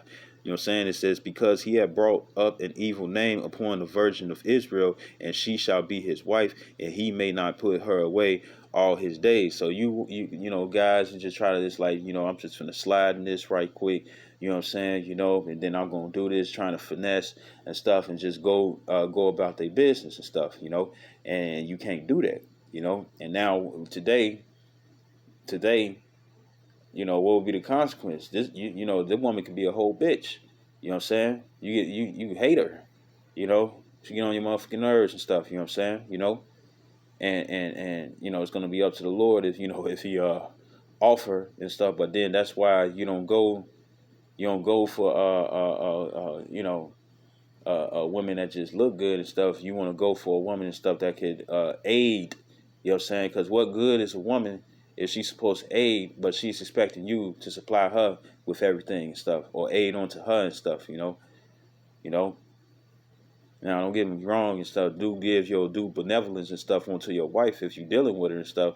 But the thing is that, if you're dealing with a woman and stuff that can't help you out, they can't be quiet when they need to. You know what I'm saying? They can't cook, they can't clean. And I ain't talking about in the microwave. When you want to get some and stuff, she ain't trying to give it. Within this society and stuff, don't be trying to force nothing and stuff because you'll get arrested. But when it comes down to it, why would you want somebody like that? Why would you want somebody and stuff that's not beneficial and stuff? Because think about it like this: a woman that is beneficial and stuff, guess what? The coochie is still there. You know what I'm saying? It's still there. You can still get pleased. So it says, verse 20. It says, but if this thing be true, and the tokens of virginity be not found for the damsel, so that the sheath is not bloody and stuff, you know what I'm saying? That means that she had sex with somebody else. It says, verse 21, it says, then they shall bring out the damsel to the door of her father's house, and the men of her city shall stone her with stones, that she die, because she have wrought folly in Israel. It says, to play the whore. you know. And what is the whore? It's the word zanah. It's the zadanah, the ha zanah, and it says highly fed and therefore wanton, to commit adultery, you know. And what's the punishment for adultery? Death. And this is why she getting stoned. You know what I'm saying? And the reason why to put folly, because that's foolishness. You know what I'm saying? You know, to do so. You know, because it's also a shame unto your father. So you'll get stoned to death, and every other woman that thought that she was going to get away with that and stuff, she knows what's coming to her, you know. So if she every other woman or woman of marriageable age, however young she is, she's going to look at that, and also be part of the ones part of the ones taking part in stoning her. You know what I'm saying? You know, and sin is like, you know, I don't want this to happen to me. So guess what? I'm not finna commit adultery. And if I do find me a man, that's the man I'm gonna be with all my life, because I don't want this shit happening to me. You know what I'm saying? You know, I don't want to get stoned to death. But now in the society that we are in, we adulterous generation, we can't really, you know, every woman that you deal with, she already has somebody. You know, you're lucky if you deal with a virgin. If you find you a virgin and stuff, you lucky. You know what I'm saying? You know? So the Lord right now is not necessarily applying that law right now. You know what I'm saying? You know, because you know, you find you a woman and stuff, you know, especially if she got a body on her, or even if she don't. The thing is that more than likely she already had other guys and stuff, you know, because Esau had made it where, you know, well back in the upper versions, you know what I'm saying, you'll have a man and stuff, you know, you be like, man, I ain't find her maid and stuff. Today's time, today's time is just a man who want to just hit it and quit it. You know what I'm saying? You know, if you want to hit it and quit it and stuff, go get you a prostitute or get you a harlot. You know what I'm saying? You know, you want to get your rocks off. You know, there's women that do that and stuff. Now watch out. You know what I'm saying? Because with these sit downs out here and stuff, you already know Esau gonna be on some whole ass shit. You know what I'm saying? But anyways, the thing is that when it comes down to a woman that you know, it's like relationship wise and stuff, and you ain't, you know, dealing with her for you ain't giving her equal exchange. That's what I'm gonna call it. You know, you know, you don't want to do that. But there's men out here that does that, and when they do that, you know what I'm saying, uh, uh, uh, uh, I mean, there's men out here that does that and stuff, you know, but you know, when it comes down to it, uh, uh, um, when it comes down to it and stuff, we adulterous generation. You know what I'm saying? You know, that's something that can't be helped. And then you also have Esau that tell the women that she can go deal with other men if she's not happy and whatnot and stuff with the man that she with. You know, and then next you know she leaves. You know, and what be the main reason and stuff? Oh, he cheated on me. Well, there's no black men don't cheat, Native American men don't cheat. You know what I'm saying? Uh, uh, uh, uh, uh, uh, Semio Indian men don't cheat. Hispanic men don't cheat. We don't cheat at all. You know what I'm saying? Why? Because it's okay for be a polygamist. Back in that First Kings 11. Well, a woman can't be polygamous because this is what makes her a whore. You know what I'm saying? This is what makes her a hoe. You know what I'm saying? You know, this is what fucks yourself over, where you commit a sin that's death onto you. You know what I'm saying? You know? And look, don't get mad at us. We ain't make the rules. You know what I'm saying? The Lord did. This is our heritage when it comes down to the Israelites. It says usually of the female and less often of a simple fornication, rarely of involuntary ravishment. It says figuratively to commit idolatry, because you know that's the ways of other guys. You know what I'm saying? You know. It says the Jewish people, you know what I'm saying, you know, which is the real Jews and stuff, and who the real Jews, Negroes, Latinos, and Natives. It says people being regarded as a spouse of Yahweh, you know what I'm saying, caused to commit fornication, you know, and so on and so forth, you know. So just because, you know, it can't be helped don't mean, well, it's like, well, it can't be helped. And I got a man right now and I don't like him no more. He be getting on my nerves. So I'm finna leave him, go deal with this other dude who's, paying me attention, whose nose is in my ass. You know what I'm saying? And I'm gonna get with him. Since it can't be helped, it's like, nah, you can't do that at all unless you want to die. Because if you do it willfully and stuff, the Lord will keep that on to you, man. You know, you know. And it says, verse 22. It says, verse 21 again. It says, then they shall bring out the damsel to the door, and this is if she is adulteress of her father's house, and the men of her city. Oh, Salakia, not the women, but the men of her city shall stone her with stones that she die, because she have wrought folly in Israel to play the whore in her father's house. So shalt thou put evil away from among you. And to put this out there and stuff, majority of us out here and stuff, unless you a little boy, and I did, man, this is they probably having sex in preschool. You know what I'm saying? I wouldn't be surprised as much sex that's out here. If you got a little kid and stuff that can change their sex, they know about sex already. So I wouldn't be surprised if you had preschoolers and stuff over there dry humping and stuff and finding where the hole was. I wouldn't be surprised. But the thing is that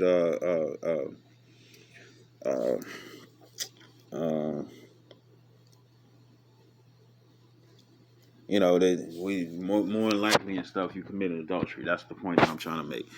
Everybody that's out here and stuff, next door neighbors and stuff, nigga down the street, shawty down the street, you know what I'm saying? You going to a different area and stuff where it's more people of somebody else, more than likely they committed adultery. You know what I'm saying? They committed adultery. Women that you got different skits where the women have they got a Monday through Thursday and stuff, and then you got another guy for Friday to Sunday, and then you got women that be dealing with multiple guys and stuff because they have some type of substance that gives them comfort. You know what I'm saying? They deal with them sexually and stuff, man, just so they can receive something. And then men look at women as a bunch of hoes. You know what I'm saying? Which according to Esau, majority of the time they are, because of the privilege that Esau has given them and stuff to mess themselves over in this state, So we adulterous generation, right? So verse 22, it says, if a man be found lying with a woman married to an husband, it says, then they shall both of them die. So for all you guys out there and stuff, you get mad and stuff when you see your girl in your crib or even in hers. You know what I'm saying? It don't matter the house, it's the relationship. If y'all supposed to be together and stuff, and she dealing with another dude and stuff, she dealing with another dude and stuff. Both of them gotta die. And when it come down to them, like the East Indians and stuff, Elam, when it come down to the Arabians, Ishmael and stuff, when they come down to them, they don't play no games in their country. They kill them. You know what I'm saying? The wife will get beat. You know what I'm saying? The wife would get beat. The man would get beat. You had a little girl that helped a couple, and I think the couple committed adultery and whatnot and stuff.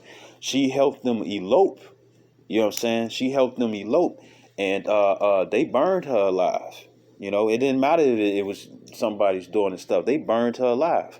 Look at Ms. Khalifa. You know what I'm saying? Ms. Khalifa, she's Ishmaelite, and she's a porn star, and her family disowned her. If she go back into her country now, she said that they took care of the ties and stuff. You know what I'm saying? But before, when they was hostile against her, they was like, you can't come back. Because it was shame onto her father. And that she didn't want to be a housewife that brings honor onto her, but she wanted to be a hoe doing penises in porn. You know, for money. And if she would have went back, they would have killed her, and that's why she ain't go back. It wasn't because she couldn't have no place. She already knew what it was. Since she did that and stuff, she knew that they was gonna put her to death. You know.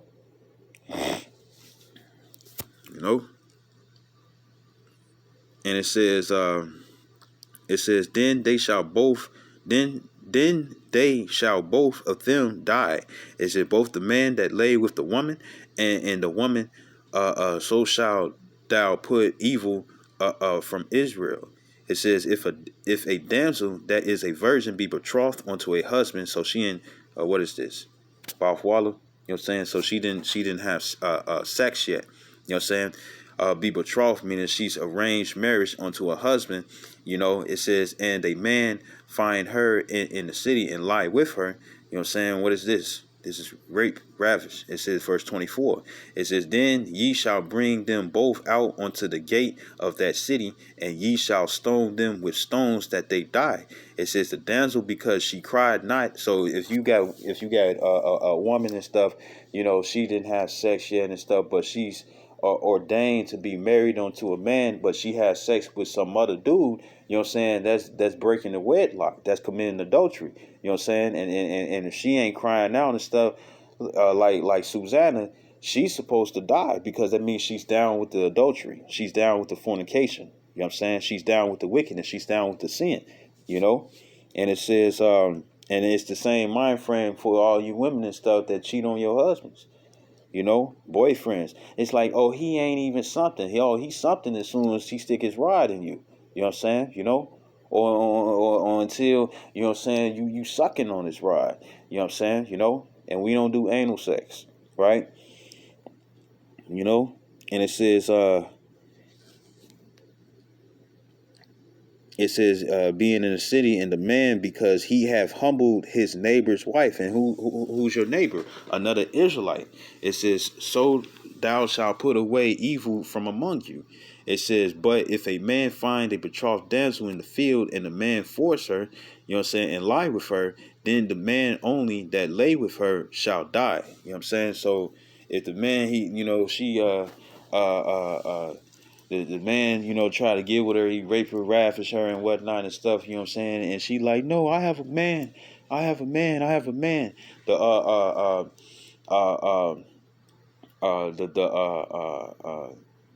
the Lord is gonna kill the man. Now, when it comes down to you women, you would try to use this as a supplant. Now the thing is that if it ain't true, the man is not gonna die. You know what I'm saying? If you single, you know what I'm saying, the man ain't gonna die. You know, you got some women and stuff. They grab a ring and stuff and put it on the the ring finger and stuff on the left hand by the pinky. You know what I'm saying? And be like, oh, I'm married, or I got a boyfriend and whatnot and stuff. If he take you and that's not true, he ain't dying. You know, but once again, for you men, since we underneath the society and stuff, don't get your ass locked up, man. You know, it ain't worth it. It ain't worth it at all. You know what I'm saying? You know, and according to Isaiah 4:1, you know, when the days come, they gonna come to you. So there's no point. There's no point to rape, even though the Lord said, you know, He's giving out descriptions that this can happen, but here's the law how to deal with it. The thing is, there's no point, because guess what? They're gonna be thirsty over us pretty soon, you know. And the ones that be like, I would never. Fuck them. Guess what? There's women out there that would. You know what I'm saying? You know. And don't be surprised, the ones that keep saying no, no, no, I would never choose you, be the ones that they choose, because they see that the Lord with you and whatnot, you know.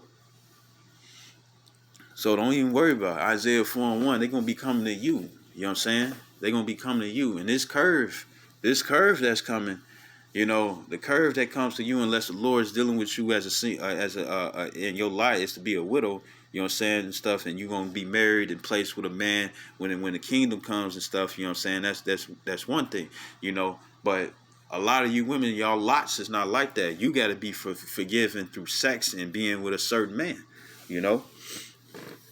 You know, and it says verse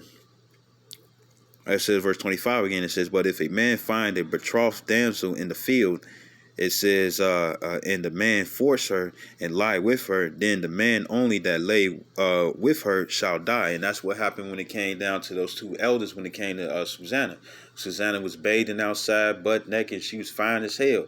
And you had those two, and what did they do? They raped her. Now, when the judgment came and stuff, you know, you had the prophet Daniel. You had the elder Daniel and stuff, and what did he do? He separated them to see if their stories was going to be the same. Everything was different. You know what I'm saying?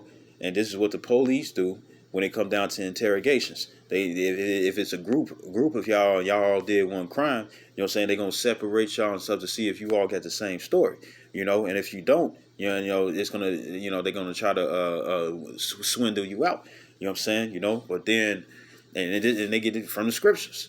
You know what I'm saying? They get it from the scriptures. They didn't create that on their own. They get that from the scriptures.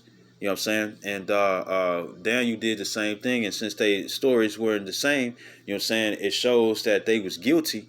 You know what I'm saying? What ended up happening? They got put to death. Those two elder men that was lusting at another man's woman, they got put to death. You know what I'm saying? And it says, verse 26, it said, but unto the damsel thou shalt do nothing.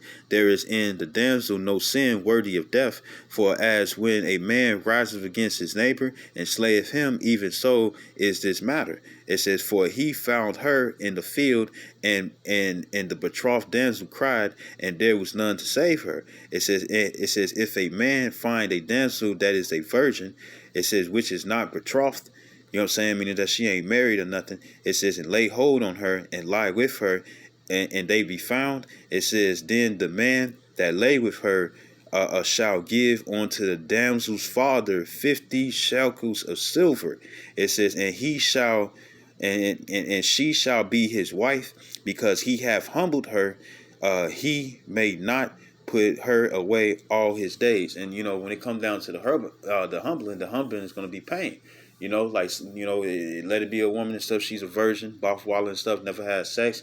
You know what I'm saying? She's going to be in pain, but it's going to feel good. So she's going to be all confused in the head. You know what I'm saying? It hurts, but then it feels good. You know what I'm saying? And pain humbles people and stuff. And then you're going to humble your wife to do that. You know what I'm saying? But then when you do that, while you're going out there and stuff, you gotta pay the father. You know what I'm saying? And if you ain't have money like that, you weren't trying to pop women or try to look out for women. You weren't trying to do that. It's the same way for the parable that Nathan had gave onto King David when he had committed adultery. It was talking about you had one guy who had only one sheep. You know what I'm saying? And that was his only income. And then you had another guy, and he was a rich man. He had abundance when it came down to sheep. And when a stranger came in, because back then when strangers came around and they were other Israelites and stuff, you'll welcome them with open arms. The doors would be unlocked and stuff. And because you didn't have to worry about nobody stealing. This is when we was actually hopeful back then. You know what I'm saying? And when I say hopeful, I'm talking about WHOLE. You know what I'm saying? Meaning we had this knowledge within us and stuff, right? And we was actually doing it. And not being treacherous like we are now to this day. And I'm not talking about men of the Lord or women of the Lord that believe in this truth, the 100% truth, both the bitter and the sweet. You know what I'm saying? I'm talking about the ones who disbelieve, the 2/3. You know what I'm saying? Who act like the heathens, right? Unlawful, right? So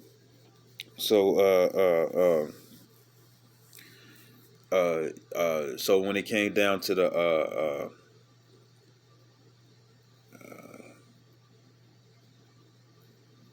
So 30 minutes. Okay, I gotta hurry up. So when it comes down to it,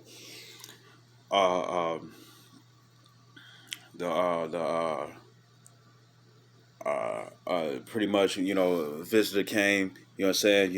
And what the rich man did, instead of taking one of his sheep and stuff, to slaughter and feed to the visitor and stuff, he took the man who only had one sheep and stuff, and that was all that he had. You know what I'm saying? And Nathan, the prophet Nathan, gave that as a parable to give unto King David. And King David was like, man, this man gotta die. You know what I'm saying? This man gotta die and stuff. You know what I'm saying? Because what the scripture says, if you take a man's living away and stuff, you killeth a man and stuff, and you a blood shedder.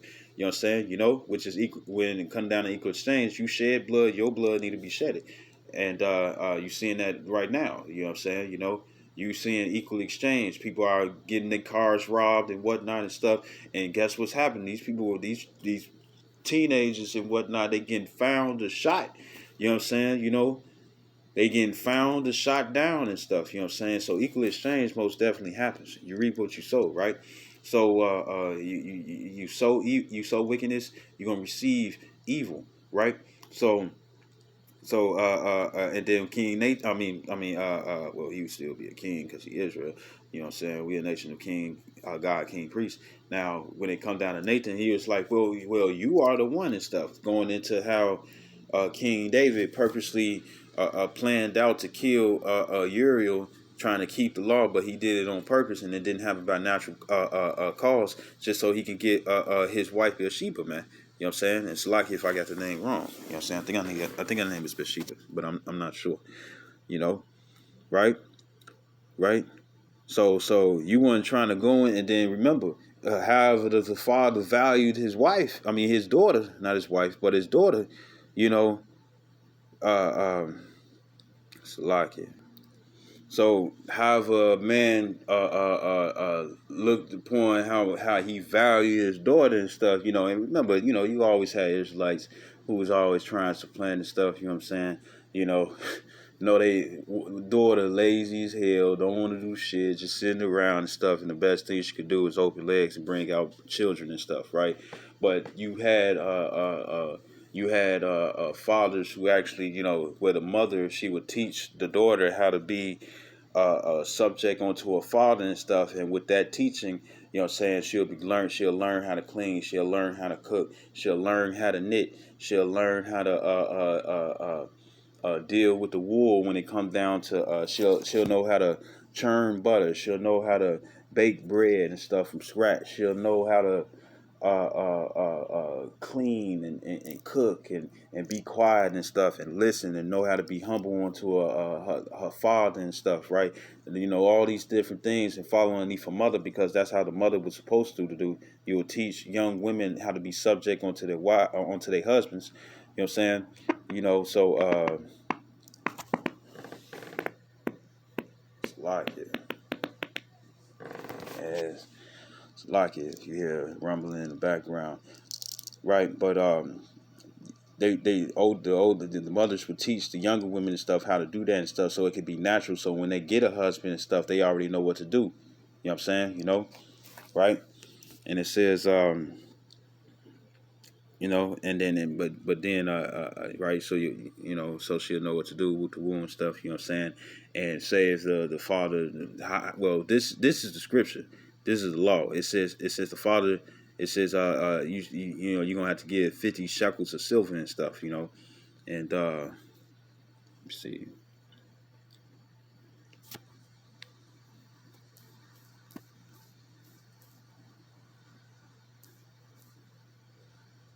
How they know? $15. Wow. Wow.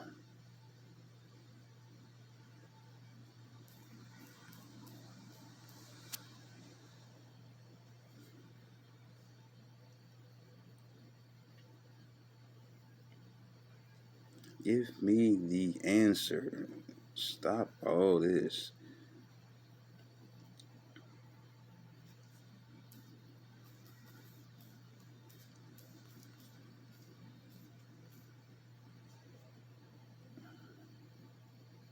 They still won't give me the answer.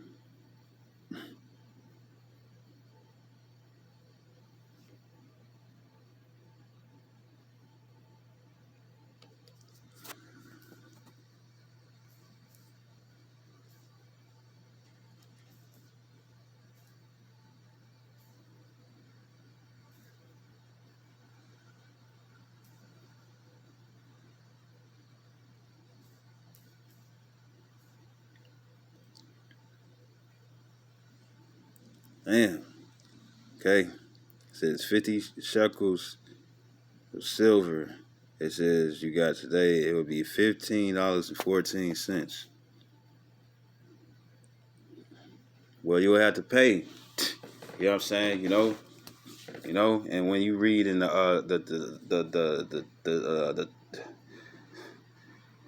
wow. But when it comes down to the higher precepts and stuff, you know what I'm saying? You know, if man was not higher precepts, but the precepts from above and stuff. You know what I'm saying? If you ain't had that and stuff, you wasn't trying to go in and bust nuts and women and stuff that you found that was beautiful. You know what I'm saying? You wasn't gonna do that. You know. So to hurry it up. You know what I'm saying? Not to be so long winded. It's a heavy lesson. This is Exodus chapter 22, verse 16, and it says, and if a man entice a maid that is not betrothed, right? That word entice is the word patah. It's the padatah and the ha patah. It says to open, that is be casually make, roomy. It says in a mental or moral sense, to be casually make, simple, or in a sinister way, delude, allure, deceive, enlarge, entice, flatter, persuade, silly, you know what I'm saying, finesse. Like you talk that good game to her and she like what she hear and stuff, you know what I'm saying? And you end up getting in the draws, right? It says and lie with her, meaning to have sex. It said he shall surely endow her to be his wife. And when you go into that word endow, it's the word mahar, the manahana ra mahar, which means it says to bargain for a wife, that is to wed. You know what I'm saying? So you bargaining with somebody else, with the father and stuff, so she could be your wife, right? So let's go into that word endow.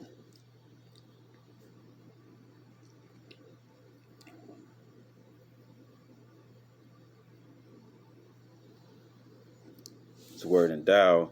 It says late 14th century. It says endowing. It says provide an income for. You know what I'm saying? So you'll have to make an equal exchange. You want my daughter? I need your money. It says endow. It says endow, bestow, portion. It says marriage portion. You know what I'm saying? So for the marriage, you will have to pay, and that's what it said in that Deuteronomy 22 in the last verse. Grab it right quick.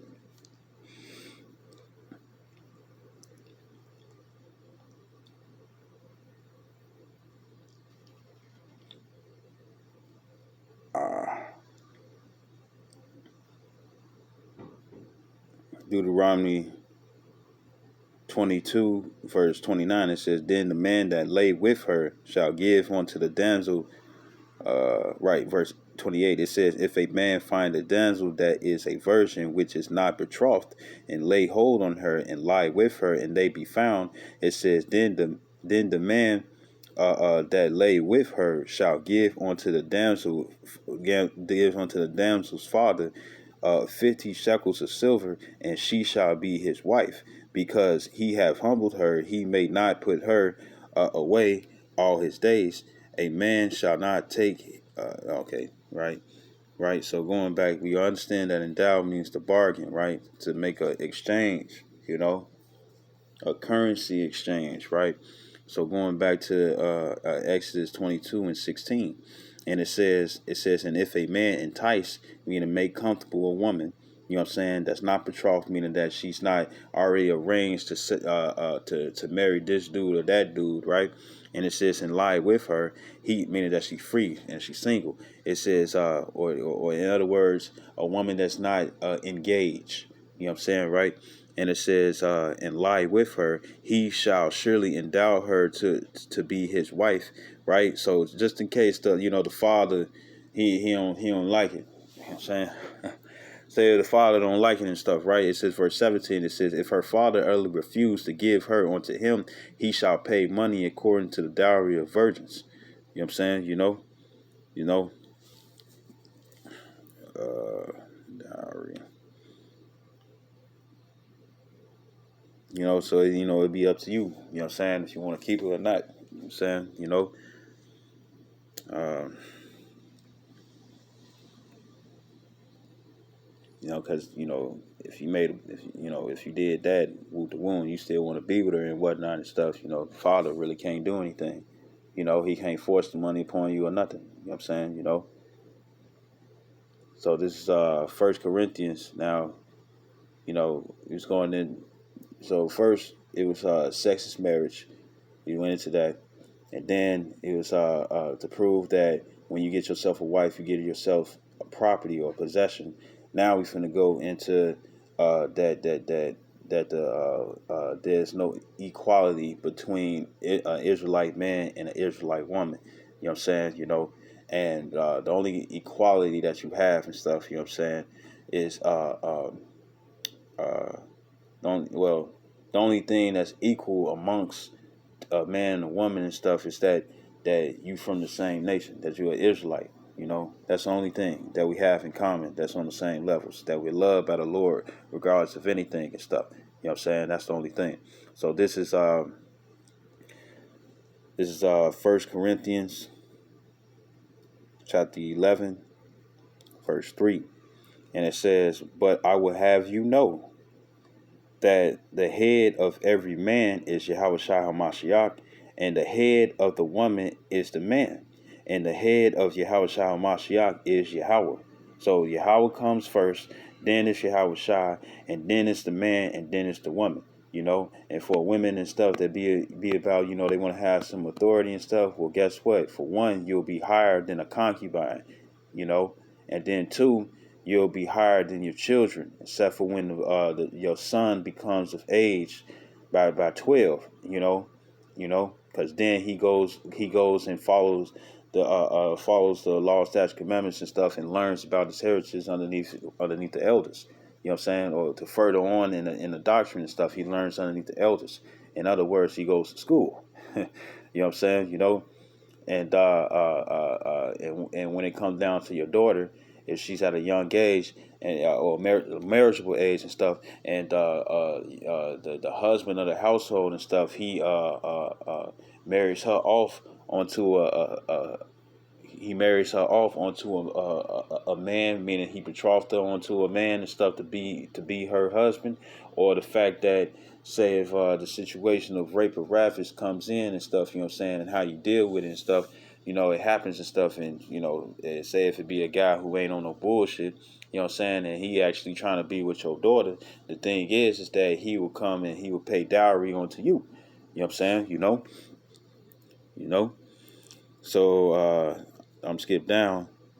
This is First Corinthians 11:9. It says, "Neither was the man created for the woman, but the woman for the man." So you all was created, going back to Genesis, the second chapter. You all was created. Women was created for men to be an aid and a helpmate unto us. You know what I'm saying? And it says, this is First Peter's. This is in the New Testament, right? So this is First Peter's chapter 3, starting at verse 1. It says, "Likewise, ye wives, be in subjection to your own husbands." It says that if any obey not the word, they also may without the word be won by the conversation of the wives. Meaning that, a wife, say if you married onto a guy and stuff, and he living the life of the world, and he about Christianity and stuff, meaning he ain't keeping the law, statutes, commandments, and whatnot, right? If you're a woman and stuff, and you married onto a guy like that, the thing is that what you do is that you just you keep your head wrapped. You know what I'm saying? You do the duties of a woman and whatnot and stuff. You cook, clean. You know what I'm saying? If y'all bear children or not, and y'all just together, when he wants some and whatnot and stuff, we understand society and stuff, so it ain't gonna always happen for you guys. Just be acknowledgeable about that and stuff. You don't want to be forced and stuff, because then, find yourself in trouble. Because remember, we still underneath Esau's system. But if you got a wife that she's quiet, and, you know what I'm saying, you got yourself a blessing and stuff. That's what the scripture says, right, in the book of Sirach. And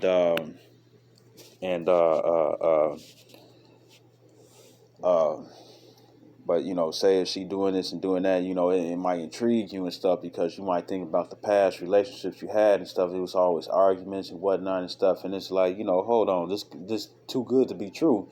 And you get the question in her and be like, why you this, why you that? We don't argue like that and stuff. Things good with the womb stuff.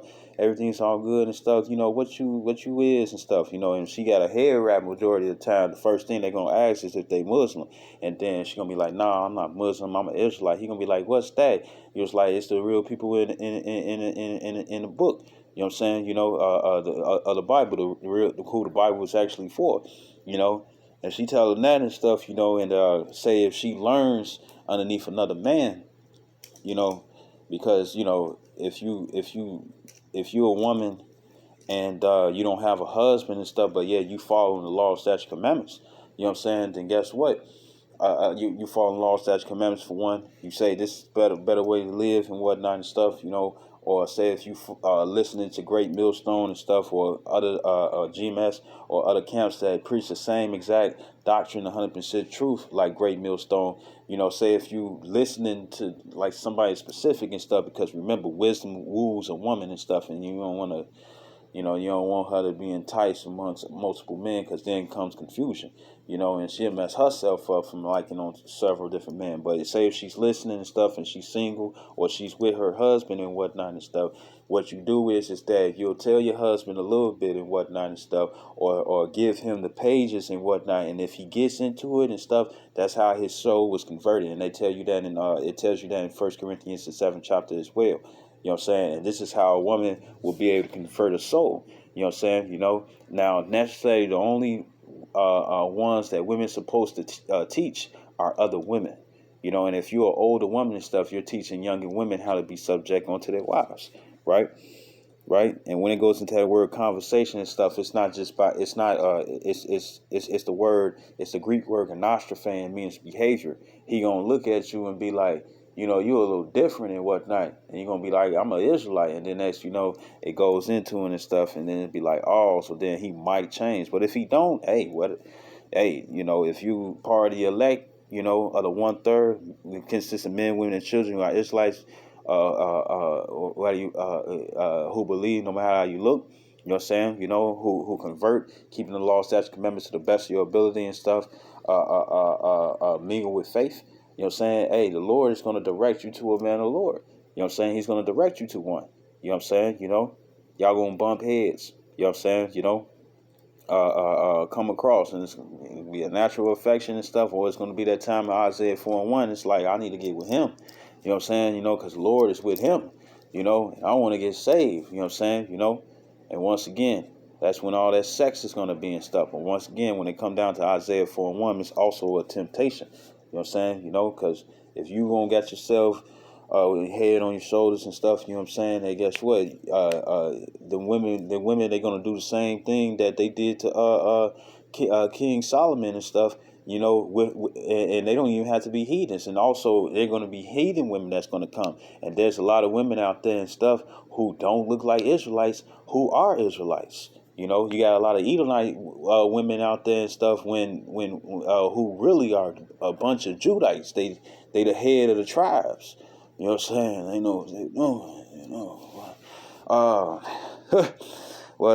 But yeah, you know. So First Peter 3:2, it says, while they behold your chaste conversation coupled with fear, you know what I'm saying? Because remember, even if he ain't living as a holy man and stuff, you know what I'm saying? The thing is that you will still play your role, not play your role, but do your role of a wife. You know what I'm saying? You'll still follow the order and the laws of a wife, even if he not part of the elect, or he doesn't deal with the scriptures. You will still do that. You know what I'm saying? Because that's what you're supposed to do, because you're underneath the law for you Israelites. It's the same way when it came down to Joseph. It's the same concept when it came down to Joseph, when it came down to and Pharaoh's wife. Even though Pharaoh's wife and Pharaoh wasn't underneath the law, Joseph was underneath the law. So if he would have committed adultery, he would have sinned against the Lord. So when it comes down to you women, still stay in order, you know what I'm saying? Because you're still underneath the law, even though you either with a heathen, which we understand some of you women are, or you dealing with a guy who loves the world and he's not changing and stuff. When it comes down to that, you still got to keep that, because you're still showing the Lord that you down for keeping his commandments. You know what I'm saying? Mingle with faith, right? It says, verse 3, it says, who's adorning, let it not be that outward adoring of plaiting the hair and of wearing of gold, because women's supposed to be in modest apparel and stuff, because when you show off your goods and you walk, like say you come with your husband somewhere and you go, your goods are showing and stuff, there might be another guy who like exactly the same thing. When it comes down to how your woman is shaped, you know what I'm saying, and he'd be like, damn, she thick, and damn, she this, damn, she that, and stuff, in his head, and he looking so much and stuff to the point he like, man, shit, I hit that too. You know what I'm saying? Get to thinking about hitting her and stuff, and now he just committed adultery. That's the reason why you women supposed to wear loose clothes and not pants and stuff, because it shows off your figure. That's why you're not supposed to be wearing the one body suits. That's why you're not supposed to be wearing skirts and stuff that be showing your thighs. So guess what? Guys like thighs. Guys like legs. You got guys who like feet and toes. You got guys who like arms. They like shoulders. They like neck. They like neck. They like butt. They like booty. They like breast. You know what I'm saying? They like the curvage of how you have. You know what I'm saying? They like your face. They like your eyes. They like how your hair is. You know what I'm saying? And it's the reason why a woman be covered, because there's many things that a man would be enticed that another man's wife would have, and it would entice him to want to commit adultery. And it says, or putting on apparel, it says, but let it be the hidden man of the heart, and in that which is not corruptible, even the ornament of a meek and quiet spirit, which is in the sight of the Most High, and of great price. And it says, verse 5, it's yeah, I was supposed to skip. It says, verse 5, it says, for after this manner in the old time, the holy women also who trusted in Yahweh Bashem Yashai adorned themselves, being in subjection unto their own husbands, meaning that you ain't above him, and you know that. You don't need to be searching the scriptures and stuff to see. It's like, well, if I can't be over you and stuff, then we on the same level. Cut that out, because you're not. You're not. Just like how all men are not over Yahweh Shai. And ain't nobody finna sit up here, not even King David. He ain't finna look up and be like, oh, well, shoot, I'm the king of Israel. You know what I'm saying? But so is Yahweh Shai, but he a higher king than you, though. You know what I'm saying? There's rankings, because remember, the Lord, when it comes down to the Heavenly Father, Yahweh and stuff, right? And Yahweh Shai, he's of the nation of Israel, he's Judah. You know what I'm saying? Then you got all 12 tribes, right? You got to look at it like this. We call one of the Lord's titles, his name is Yahweh, but his title is the Most High, because it's according to Psalms 82 and 6. It says, according to Psalms 82 and 6, it says that ye are gods and children of the Lord. You know what I'm saying? The children of God, right? So the Heavenly Father Yahweh is the highest God that's in the line of ranking when it comes down to gods. You know what I'm saying? So you got the highest God is Yahweh, the second highest God is Yahweh Shai, the third highest God is the man, and the fourth highest God is the woman. You know,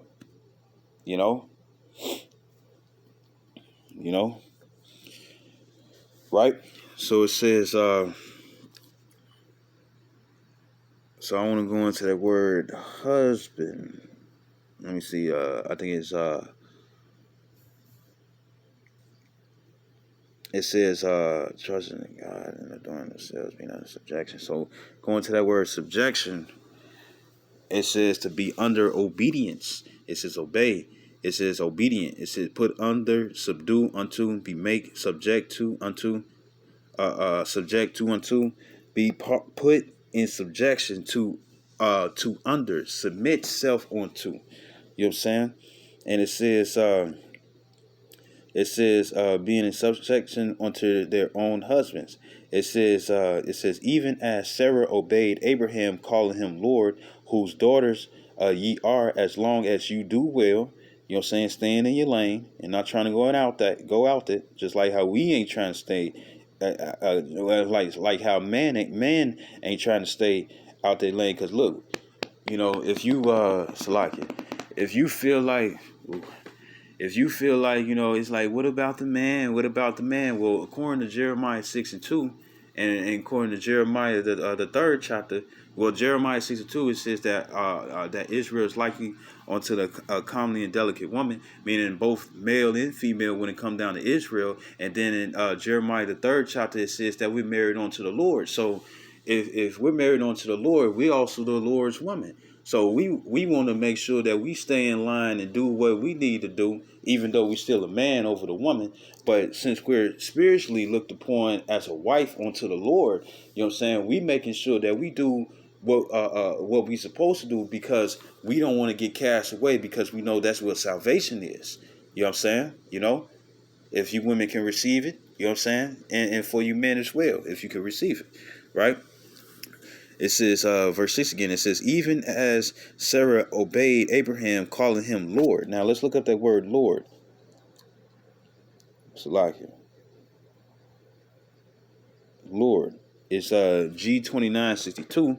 It's the word kurios, and it says supremacy, supreme in authority. That is a noun, controller. It says by implication, Mr. And remember, when it comes down to that, when you married and stuff, and it's Mr. and Mrs., Mr. is always first. And it says, you know, speaking as a man, you know, when it comes down to Mrs. and stuff, it shows that you're taking on the name of who's the Mister. It says it says as a respectful title. It says God, Lord, Master, Sir. So we're guys over you. We're higher guys than you. We're your God. We're your Lord. You know what I'm saying? You're supposed to reverence us. You know what I'm saying? You know? And it says and are not afraid with any amazement, right? So now that's in the New Testament, right? So let's see what the Old Testament has, you know? And remember, it's balanced, right? The Lord is a balanced power. So this is Genesis chapter 18, starting at verse 10. And it says, and this is when Yahweh Shai had met with Abraham and whatnot, you know, before Abraham, you know, got to asking them, it's like, can you pretty much in a nutshell stuff save Lot and his family, right? You know, Abraham, Yahweh Shai came onto Abraham and stuff, right? So verse 10, it says, and he said, I will certainly return unto thee according to the time of life, and lo, meaning to look, Sarah thy wife shall have a son. And Sarah heard it, and in the tent door which was behind him. It's, you know, it says now Abraham and Sarah were old. You know what I'm saying? I believe that Abraham was 100 and Sarah was 99, or vice versa. It says, and well stricken in age, right? Stricken. It's the word bawa'ah, meaning past, you know. Caused to entrance, you know what I'm saying? So they was in old age, right? And it says in age, and it ceased to be with Sarah after the manner of women, you know. So, you know, when women you know, figure that they not finna have no children no more because they reached that time, you know, they not ovulating anymore. You know what I'm saying? You know, it says, verse 12, it says, therefore Sarah laughed within herself, saying, after I am waxed old, shall I have pleasure, my Lord being old also? So she called Abraham her Lord, and it's the word, Lord by itself is Adon, it's the Adon, and this is Adawan, you know what I'm saying, meaning currently, and remember they still alive, so Adawan would be the correct one, you know what I'm saying, but because, you know, well, no, Salaki, it wouldn't be that one, because it will be Awadon, you know what I'm saying, but it's Adon, but it will be Adanya, because when you put the ya at the end for a suffix at the word, it means me or my. You know what I'm saying? So she called Abraham my Lord. You know what I'm saying? So that's Adanya, the Ada da Nada Ya, Adanya. And it says mean to rule, sovereign, that is controller, human or divine. It says Lord, master, owner. You know what I'm saying? You know? So that's what men are over women. You know what I'm saying? So my last couple of scriptures, this is John chapter 15, verse 20. it says, remember the word that I have said unto you. The servant is not greater than his Lord. So look at the word Lord. It's the word kurios. And it says supremacy, supreme in authority, that is as noun, controller, by implication, mister, as a respectful title, God, Lord, Master, Sir. You know what I'm saying? So just like how Yahweh Shai, because it's written in red lettering, Yahweh Shai is over us. You know what I'm saying? The Heavenly Father is over Yahweh Shai, and the man is over the woman. You know what I'm saying? And Yahweh Shai is over the man. You know? You know? So this is my last scripture. This is 1 Corinthians chapter 14, verse 40.